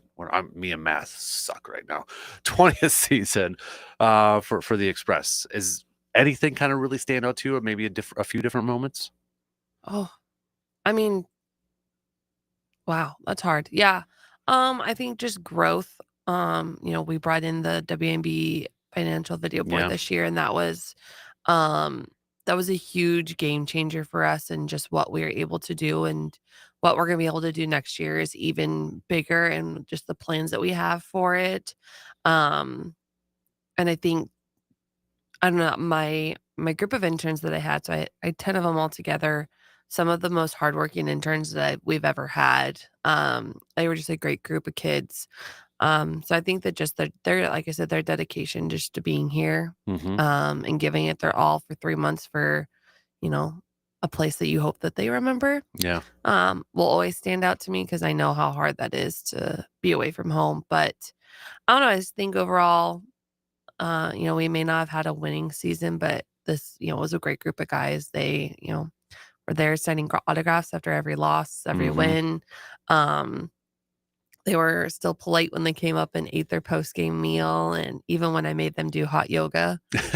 Some of them did tell me they were mad at me for that, but they played great that day. So Yeah. I one thing I've noticed too is I don't know if it's been the most in years, but the community involvement from the team this year. I Mhm. know at the beginning of the year, I mean, at Hy-Vee, handing out flowers Yeah. to ladies and such, but they've got crazy busy schedules. I mean, as you mentioned, like 72 games in 78 days, but Mhm. for them to still dedicate some time and being involved in the community, I think says a lot about the organization, but also the players too. Yeah.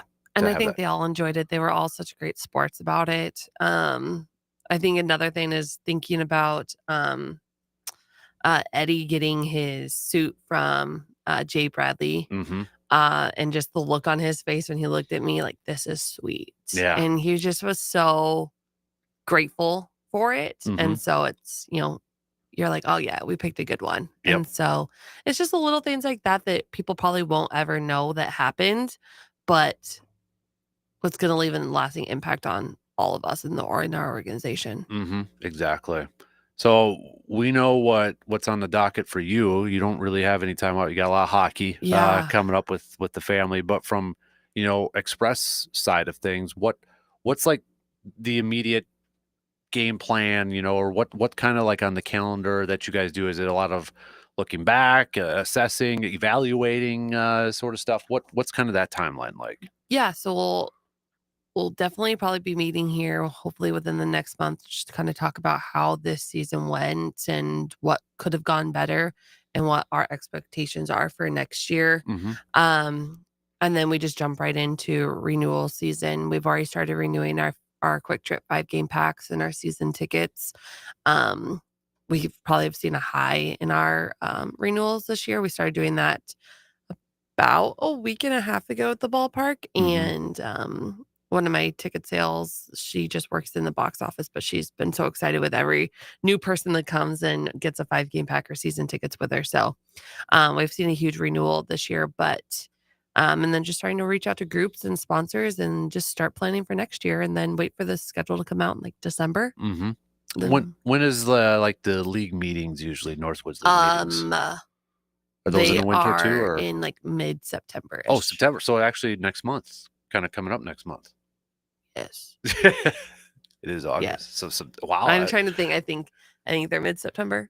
Okay, so actually Trying to coming up here in remember a when couple months. we held them last year. So, but I was also like maternity leave. Yeah. So I'm just trying to remember what those were. So those are coming up fairly quick too, right after Yeah. the season. So there really is no downtime. It No, feels like it's just you go from one season ending to start playing next year because you Mhm. got to make this next year better than this year, and Right. figure out what went wrong in certain things, and figure out, all right, we can't do that again this year. We need to step up and Mm-hmm. be better. When I look back at this season too, and you mentioned a lot of good ones, obviously the scoreboard too, the new logos, the new Yes, swag, yes. I mean, this was for a 20th year. You guys had a lot on your plates, and you did a lot this year. So, I mean, tip of the cap to Thank you. all of you for that. But I mean, I don't think the logo reveal and everything could have gone any better. Yeah. From fan reactions and thoughts to that. I mean, to see, and I will say this too, and to see the amount of like kids and people wearing the new stuff out in public, Mhm. not to say that I didn't see them before, but I feel like It this year stands you out saw more. more. It does stand out more, right? I mean, the fact that I saw somebody at a Twins game, Brewers and Twins game wearing one too, and I'm like, I actually texted Craig after. I'm like, there's somebody wearing an Express hat here. But it's like, I saw that more, even in our neighborhood, kids biking down wearing Express hats. Craig and I were just talking about it yesterday, how he wasn't sure how people were going to take with the new logo and the hats and stuff. And I told him, I was like, we're going to need to order more. We have no mediums left. But I am. Every single time I'm out and about, I am almost seeing 1 or 2 people wearing our hats. I'm seeing friends post on social media and their kids are wearing their hats. And, you know, and so it's so fun to see. And I love those blue hats. They stick out. They're so good. I wish that those were our home hats, but I think I'm gonna have to get a blue one to go with my white one, because that one's definitely grown on me. The more Hudson wears his, I'm like, can't steal his. Yeah, his is too small, so I literally can't steal it. So, but I mean, that's that. I love the logo and that, but it blew my expectations off, especially.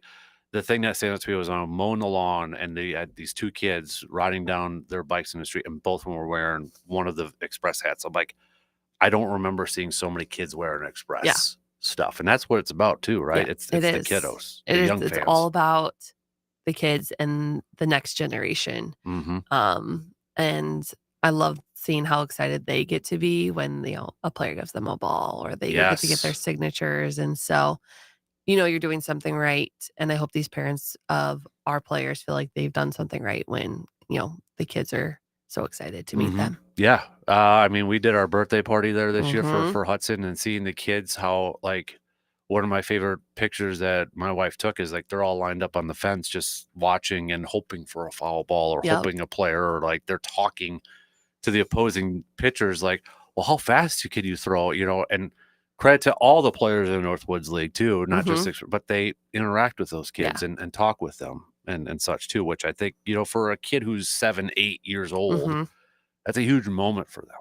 And they recognize those kids, and they're going to remember. I mean, Hudson still remembers DQ, from a couple years ago. They make those lasting images or lasting memories for those kids. So it's a really cool thing over there. I can't wait. All right, see what's. I mean, you guys set the bar kind of high for this year. I don't know what you guys got planned coming up for next year, but I mean, come on now. You got some video boards, new logos, and swag. You're setting that bar high every year there, Sammy. So, I know. Yeah, it's a lot of work. It is. But tell us a little bit before I let you go here. And such. You mentioned some special events. I know we talked about basketball. You got a tournament 3-on-3 you're working with coming up and such. But, for anybody who maybe missed that or don't know about special events, because it is something fairly new that you guys are doing. We started a separate page called ECX Events. We try to collaborate with our Express page. That way people see it on both sides. But it's solely just in planning all of our outside events that are not baseball related. So we have our tournament with Tommy Boy. It's the Queued Up concert series coming up on September 20th at Carson Park. Tommy was at the ballpark 2 Saturdays ago, and he's so excited. He is a great guy. He is so very just chill, down to earth. Highly suggest anyone that is 18 and older to come to the concert. It's gonna be a really, really cool atmosphere. And it's we'll be planning I think they're planning on trying to do a trunk or treat. So if you follow our ECX Events page, you'll be able to find out all of those non-Express events that we have going on.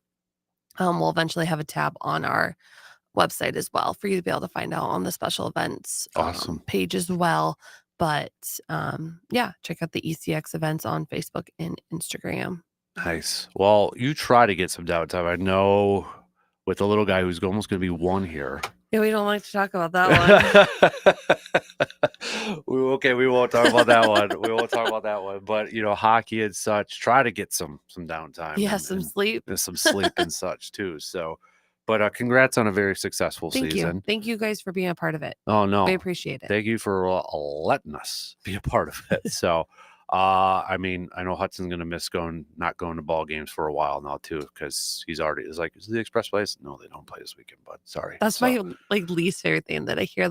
Someone's like, "Oh, the Express don't play anymore." It's not for another 200-something days. Yep, countdown's on though, right? Less than 365. There you go. It's less than a calendar year. Less than a calendar year. Yep. Well, again, congrats to everybody. Please give our thanks to everybody. Craig, Dale. Although Dale did not stop in once this year, so I have a bone to pick with him. You can blame me. I forgot to send No, out a no, no, no, no, no, no, no, no, no, schedule. no. I'm gonna blame Dale. Okay. I'm kidding. So, but seriously, thank you for everything again Thank this you. year, and cannot wait for 2026. We'll be coming here up before we know it. You know it. So, Sammy, have a good rest of the week, but try to get some time off. Thank you. Craig, if you're listening, give her some time off there too. So, all right, we're going to take a quick break, and we'll switch gears here and chat a little college football with Mr. Cardinal. He's coming up in just a couple minutes.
At 2-3. AJM Automotive, where quality service and customer care come first. For over 50 years, Chippewa Valley Orthopedics and Sports Medicine has been Western Wisconsin's trusted leader in orthopedic care. Whether you're facing bone and joint pain, sports injuries, or complex spine issues, their expert team is dedicated to helping you live pain-free. Now with their new state-of-the-art facility in Rice Lake, you can enjoy clinic visits, advanced imaging, and personalized physical therapy all under one roof. Visit cvosm.com to get back to doing what you love pain-free. Chippewa Valley Orthopedics and Sports Medicine, where high-quality care meets hometown commitment. Save big money on your outdoor project at Menards. Our free, easy-to-use design program helps bring your landscaping dreams to life. Plus, Menards has the largest in-stock selection of concrete landscape block at the best prices. Visit us in-store or on Menards.com to see our full selection of landscape blocks and get started on your outdoor living space today. Save big money at Menards. Oh, could this vintage store be any cuter? Right? And the best part, they accept Discover. Accept Discover? In a little place like this? I don't think so, Jennifer. Oh, yeah, huh? Discover's accepted where I like to shop. Come on, baby, get with the times. Right. So we shouldn't get the parachute pants? These are making a comeback. I think. Discover is accepted at 99% of places that take credit cards nationwide, based on a February 2025 Nielsen report. Broadcasting live from the TDS Sports Talk 105.1 studios, it's the Dan Kasper Show.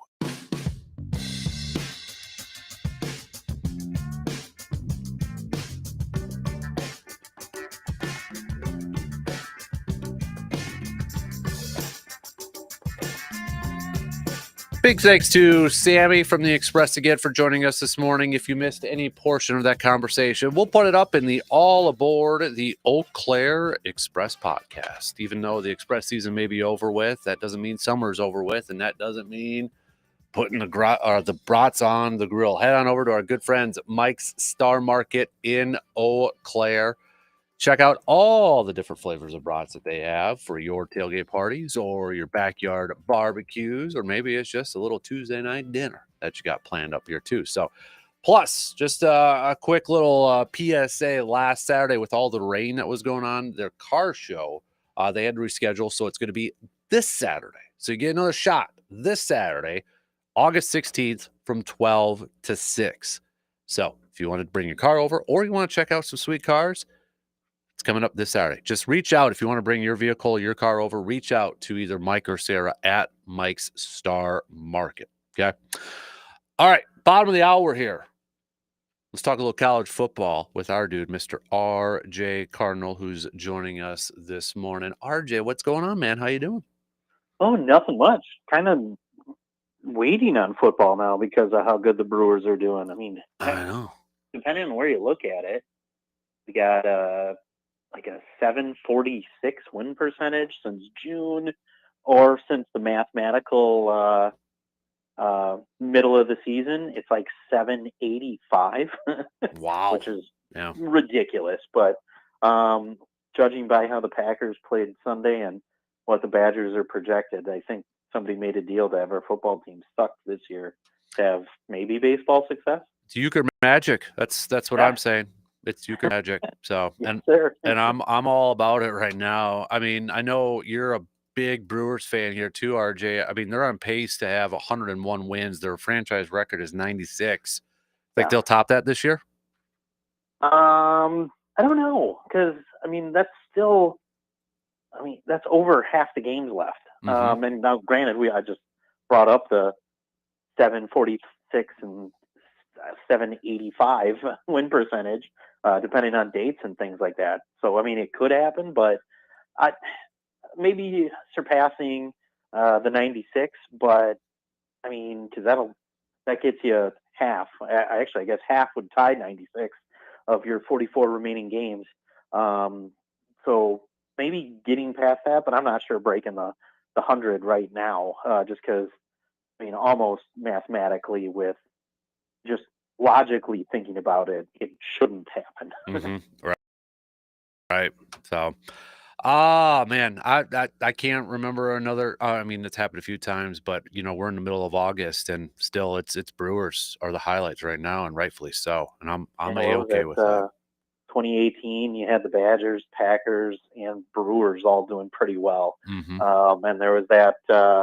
2011 was that season too. I think was that Russell Wilson. Packers were undefeated. Yeah, Brewers. that's the one. Yeah, because you could go to the Badger game was in the morning. Go to Milwaukee for a night playoff game, and then head up to Lambeau on Sunday for a Packer game. And it was like weekend in Wisconsin. So hopefully we get something like that this year. But judging on how people are talking about the schedule and the Badgers, might not be happening, and hopefully we see vast improvement from the Packers from Sunday. Hey, speaking of Badgers and such, I know the AP poll came out. We talked about the coaches poll last week. The AP poll came out and such. I mean, a little bit of a different. They have Penn State as the 2 team, flip flop Penn State or Ohio State over there. But When you look at the Big Ten, obviously we've talked a lot about Luke Fickell heading into year 3 and expectations and how big of a year this is for him. But when you look at the conference overall, RJ, because you're starting to hear more this year about Franklin, who we've talked about too, is this the year he's got to really prove that he's the man that can lead them to a national championship, obviously with Michigan and such.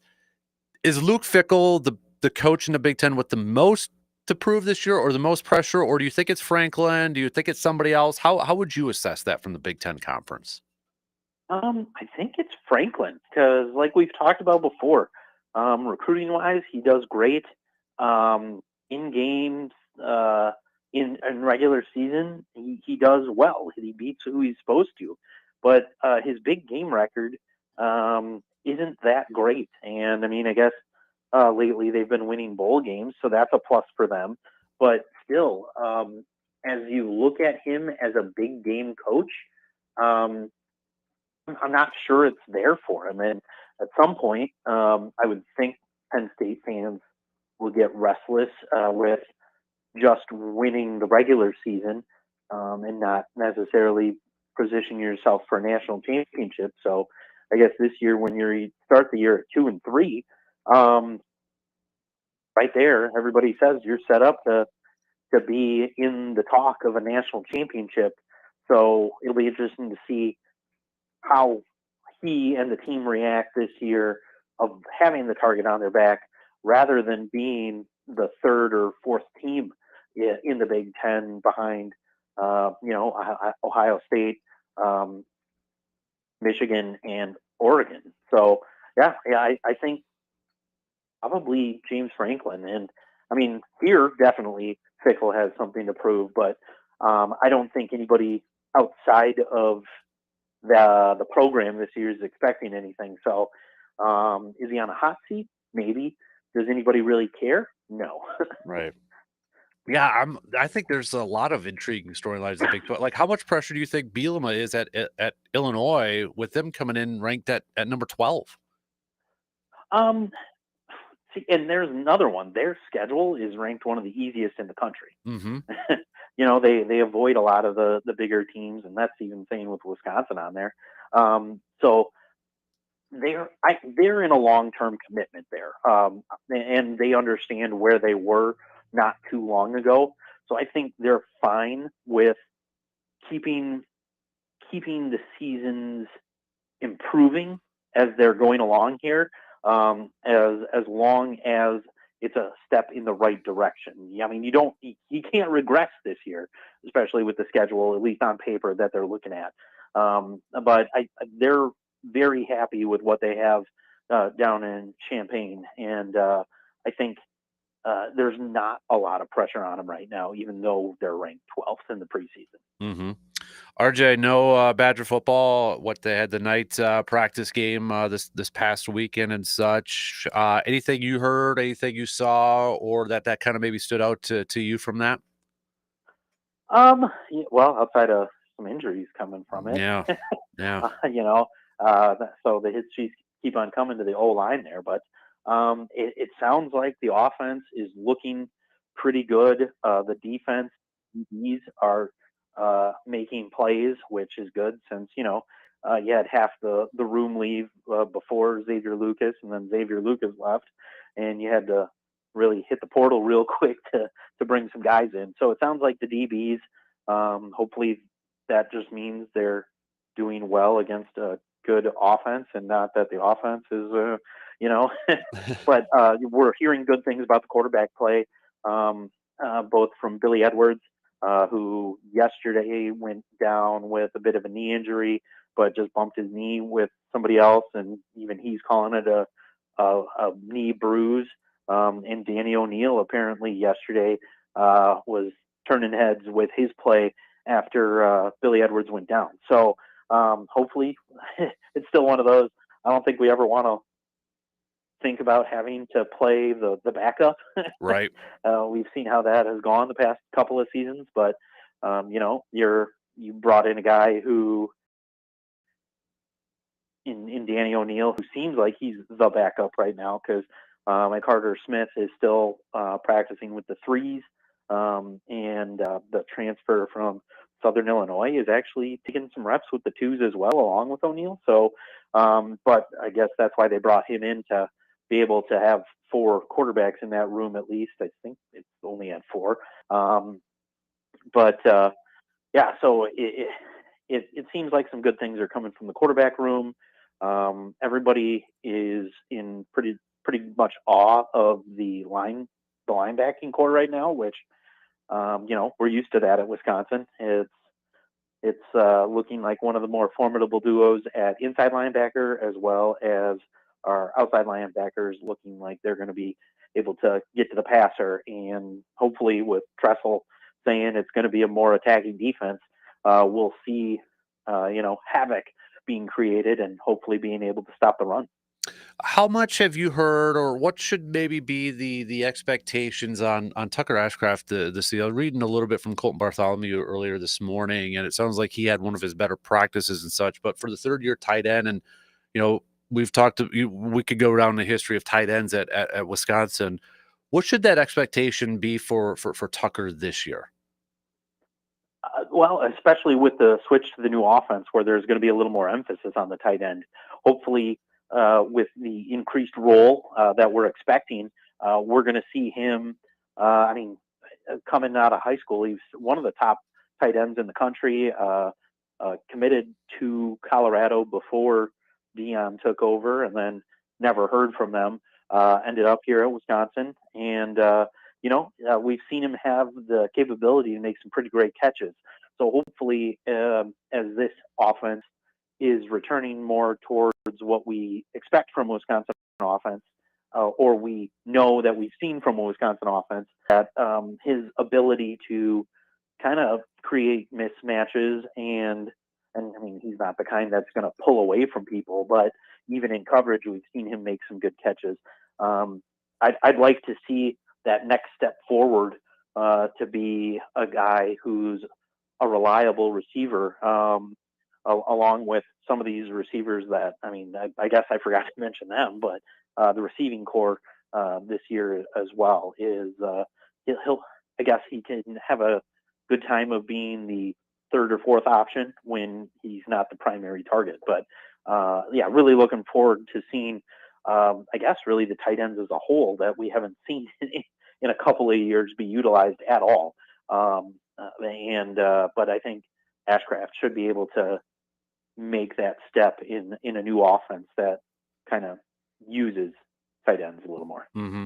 So looking at the AP poll again, I know how much you love polls. But between the coaches and the AP poll, we have a little bit different. If you had to pick one, RJ, is there a poll that you kind of lean towards more than the other? Is it the coaches one because of the coaches, or maybe it's not the coaches because they maybe pump up their own or other people? Or is there one you tend to lean a little bit more towards when you look at that stuff?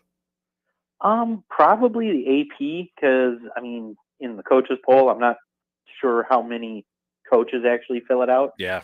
I know a lot of the places it's the sports information directors, but maybe the AP. But even the AP, some of those people, you get to see their votes, and you get to see people who, everybody under the sun has, given votes to, it's mid-season, and like everybody voted for one guy, except one guy voted for a team that's like number 7 in the country, and you're like, well, why'd that guy vote for him? And it's like, oh, that's the beat he covers. And then like the whole ranking is based on elevating his teams that he covers strength of schedule rather than being objective. So you get guys like that, but generally a lot of the AP writers tend to be a little more in tune with football as a whole, because it's their job to watch football. Some of the ones you see are more home centric and don't end up looking around the country, or even they're past their own conference, on how to properly evaluate people. But it's not like coaches with a bias don't do that either. So I think I like the AP a little bit better. Gotcha. All right, RJ, before I let you go here, 2 weeks from Thursday, we have our first game already. going up Right? against Miami of Ohio. So what, based off your experience with the program and such, with these final 2 weeks and a couple days, what's kind of the team doing right now? Well, how are they preparing? Are they still, working on, installs or game planning right now? Like, what are these final 2 weeks kind of look like for this Badger football program? So, like I said, this week will be the final week of fall camp. And next week, you'll go into a start simulating your in-season week prep. So I'm not sure if they'll do like a short week and get people ready, depending on your schedule, normal weekly schedule, if you're started early, 2 days early to start getting ready for the 28th. So it's almost like you're getting ready for the 21st and then kind of maybe even having a later night practice to have people ready for that. Have your off day Friday, the 22nd, and then maybe 23rd, 24th you'll be doing the install that whole week of the 18th, but then you might be getting ready with your install starting like later this week for Miami of Ohio, but like start your week process. So I don't know, maybe last week of camp, quote unquote, being Friday, then Saturday, Sunday, start your install, or like how you'd go through a normal week and see how that goes. But yeah, for the most part, normal camp week. So, no other obligations. And then the 2 weeks leading into the game would be first week, no game, but game prep week. So in season, and then get your schedule on time in a practice week to get ready for the full week. Man. But yeah, crazy to think here. 2 weeks on Thursday. 2 Yep. weeks on Thursday. Jeez.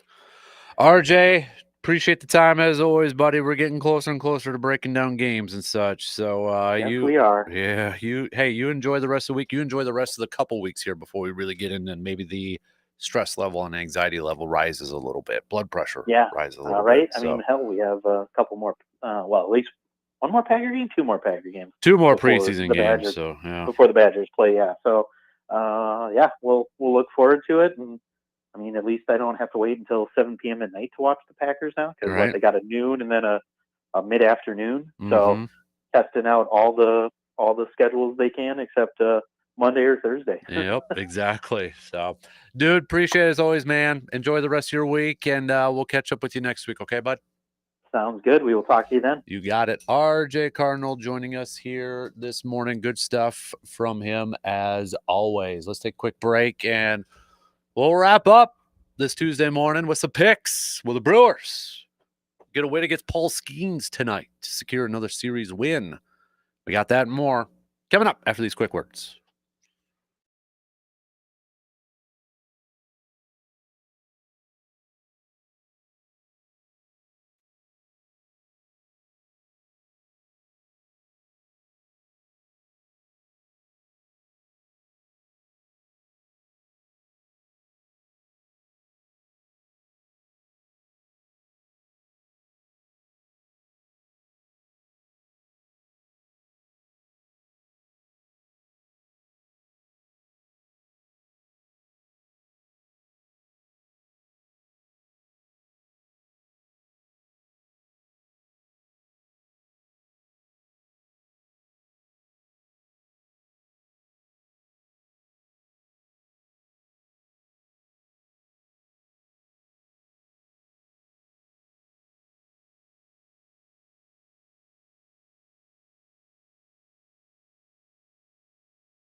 If you're dealing with a sports injury or joint pain, Chippewa Valley Orthopedics and Sports Medicine is the place to go. Their expert team specializes in getting you back to your active lifestyle, whether it's physical therapy, surgery, or pain management. With advanced care and personalized treatment plans, they're committed to helping you heal right and fast. For expert orthopedic care that you can trust, visit our good friends, Dr. Crow and the entire team at Chippewa Valley Orthopedics and Sports Medicine. Just visit cvosm.com to get started. All right, let's wrap up this busy Tuesday morning with some picks, shall we? Full slate of baseball, Seattle at Baltimore. Give me the Mariners. We got the Marlins taking on the Guardians of Cleveland. I'll go Cleveland in this one. Let's do Philly and Cincinnati. Suarez going for the Phillies, so I will go with the Phillies. We got the Twins taking on the Yankees. I'll ride with the Yankees. Cubs at Toronto. How about this matchup here? This is a fun series here. Brewers. Here we go. That's why you got to win these games against Pittsburgh. Cubbies got a big test going against the Blue Jays. I'm going to go with the Blue Jays tonight. It's in Toronto. So Cubs, some of the big players like Pete Crow Armstrong and Kyle Tucker struggling right now. So I'm going to go with Toronto. Atlanta at the Mets. Speaking of a team that's struggling too. With the Mets, Spencer Strider's on the mound for Atlanta, so I'm going to go with the Braves. We got the Tigers taking on the White Sox of Chicago. I'm going to go Detroit's. Washington at Kansas City. Give me the Royals.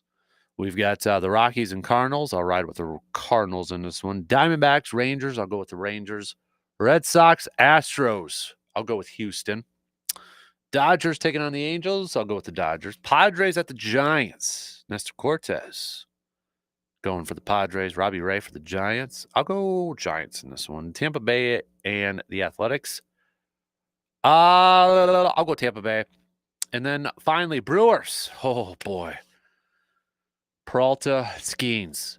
Honestly, I feel like this is a game that one inning could decide it. One inning, because these pitchers, once in a while, we've seen it with Paul Skeens, right? Just go back to the Skeens and Miz start. It was one inning against Paul Skeens that Brewers offense took advantage of. A lot of small ball, a lot of infield hits, but they were able to manufacture some runs. One inning it took. Peralta, we know once in a while, he's got that one inning too that just kind of, maybe allows a couple solo shots or something. He's going to rack up the pitch count though. So it might be just that one inning that makes the difference. I mean, how can I not go against the Brewers? I know all the jokes aside and such. Pick it against the Brewers and that. Screw it. I'm going to go Brewers tonight to pick up the win. They're hot. You can't.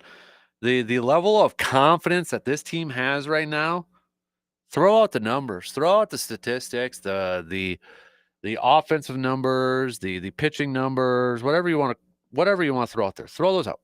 Confidence right now. The level that they're playing at is so impressive, so remarkable that I think that's what's going to keep propelling this team. You have these guys that are just playing with, it's hard to put into words, but I'm going to go with the Brewers tonight to secure a series win. So if they lose, you can blame me for jinxing them.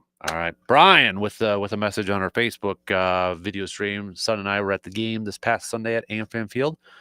When we saw the starting lineup and it was missing key starters, we were still optimistic. When Priester gave up 5 runs, we still did not give up. As we all witnessed Sunday, this team does not quit and always believes they can win. With Collins' walk-off homer in the bottom of the 9th, it really showed this team's true grit. This is a historic season, and I am so glad to share it with my son. By the way, Murph's pocket pancakes were good. We were the first ones to try them in the stadium. Awesome. Yeah, I mean, isn't this different than years past, where even if the Brewers get down by a couple runs, you're probably not out of it. You're probably still thinking, hey, it ain't over with. It ain't over with. Whereas a couple years ago, they're down by a run or two. You're like, oh, boy, game done. No, not with this team anymore. No way. You don't feel like that. It doesn't, you kind of don't give up right away. They have this grit, this grittiness about them. A lot of fun to watch. And a credit, shout out to the fans out there too for showing up. As we mentioned, I think in the first hour, was it Nick? That, shout out to the fans that after all the flooding that's going on in Milwaukee, still showed up at the ballpark. Still showed up there. So that's a credit to you guys. All right, just a couple minutes left here. So don't forget, if you missed any portions of the program, we'll put up the highlights in our Man Cave podcast, brought to you by our good friends from Hy-Vee. Don't forget to follow and subscribe to that wherever you listen to your podcasts. And if you got like 10 seconds, that's all it takes. You could give us a 5-star rating and a nice review on Apple, because that helps the algorithms and gets the podcast out there a little bit more. So coming up tomorrow, halfway through the work week, we'll do some stock reports. Whose stocks are rising, whose stocks are falling. Let us know. All right. Think about that. Let us know tomorrow. Packers will be back at practice today. Open practice. So we'll see if there's any lingering effects on an apparent thumb injury from Jordan Love that's on his left hand. Hopefully nothing too serious. Hopefully it doesn't affect him too much, but we'll see if any more players also return to practice. Again, reminder, tonight's game against the Pirates, Skeens, Peralta, 6:40 first pitch. Coverage will begin at about 6:05 tonight on your radio dials of 105.1 FM and 790 AM. And, we've been talking about that stretch run. Thursday is an off day for the Brewers, and that'll be their last off day until September 2nd. A grind is coming up. That's why, again, I feel like it potentially could be a season-defining stretch for the Crew. So one game at a time, though. One day at a time. Got to keep that approach.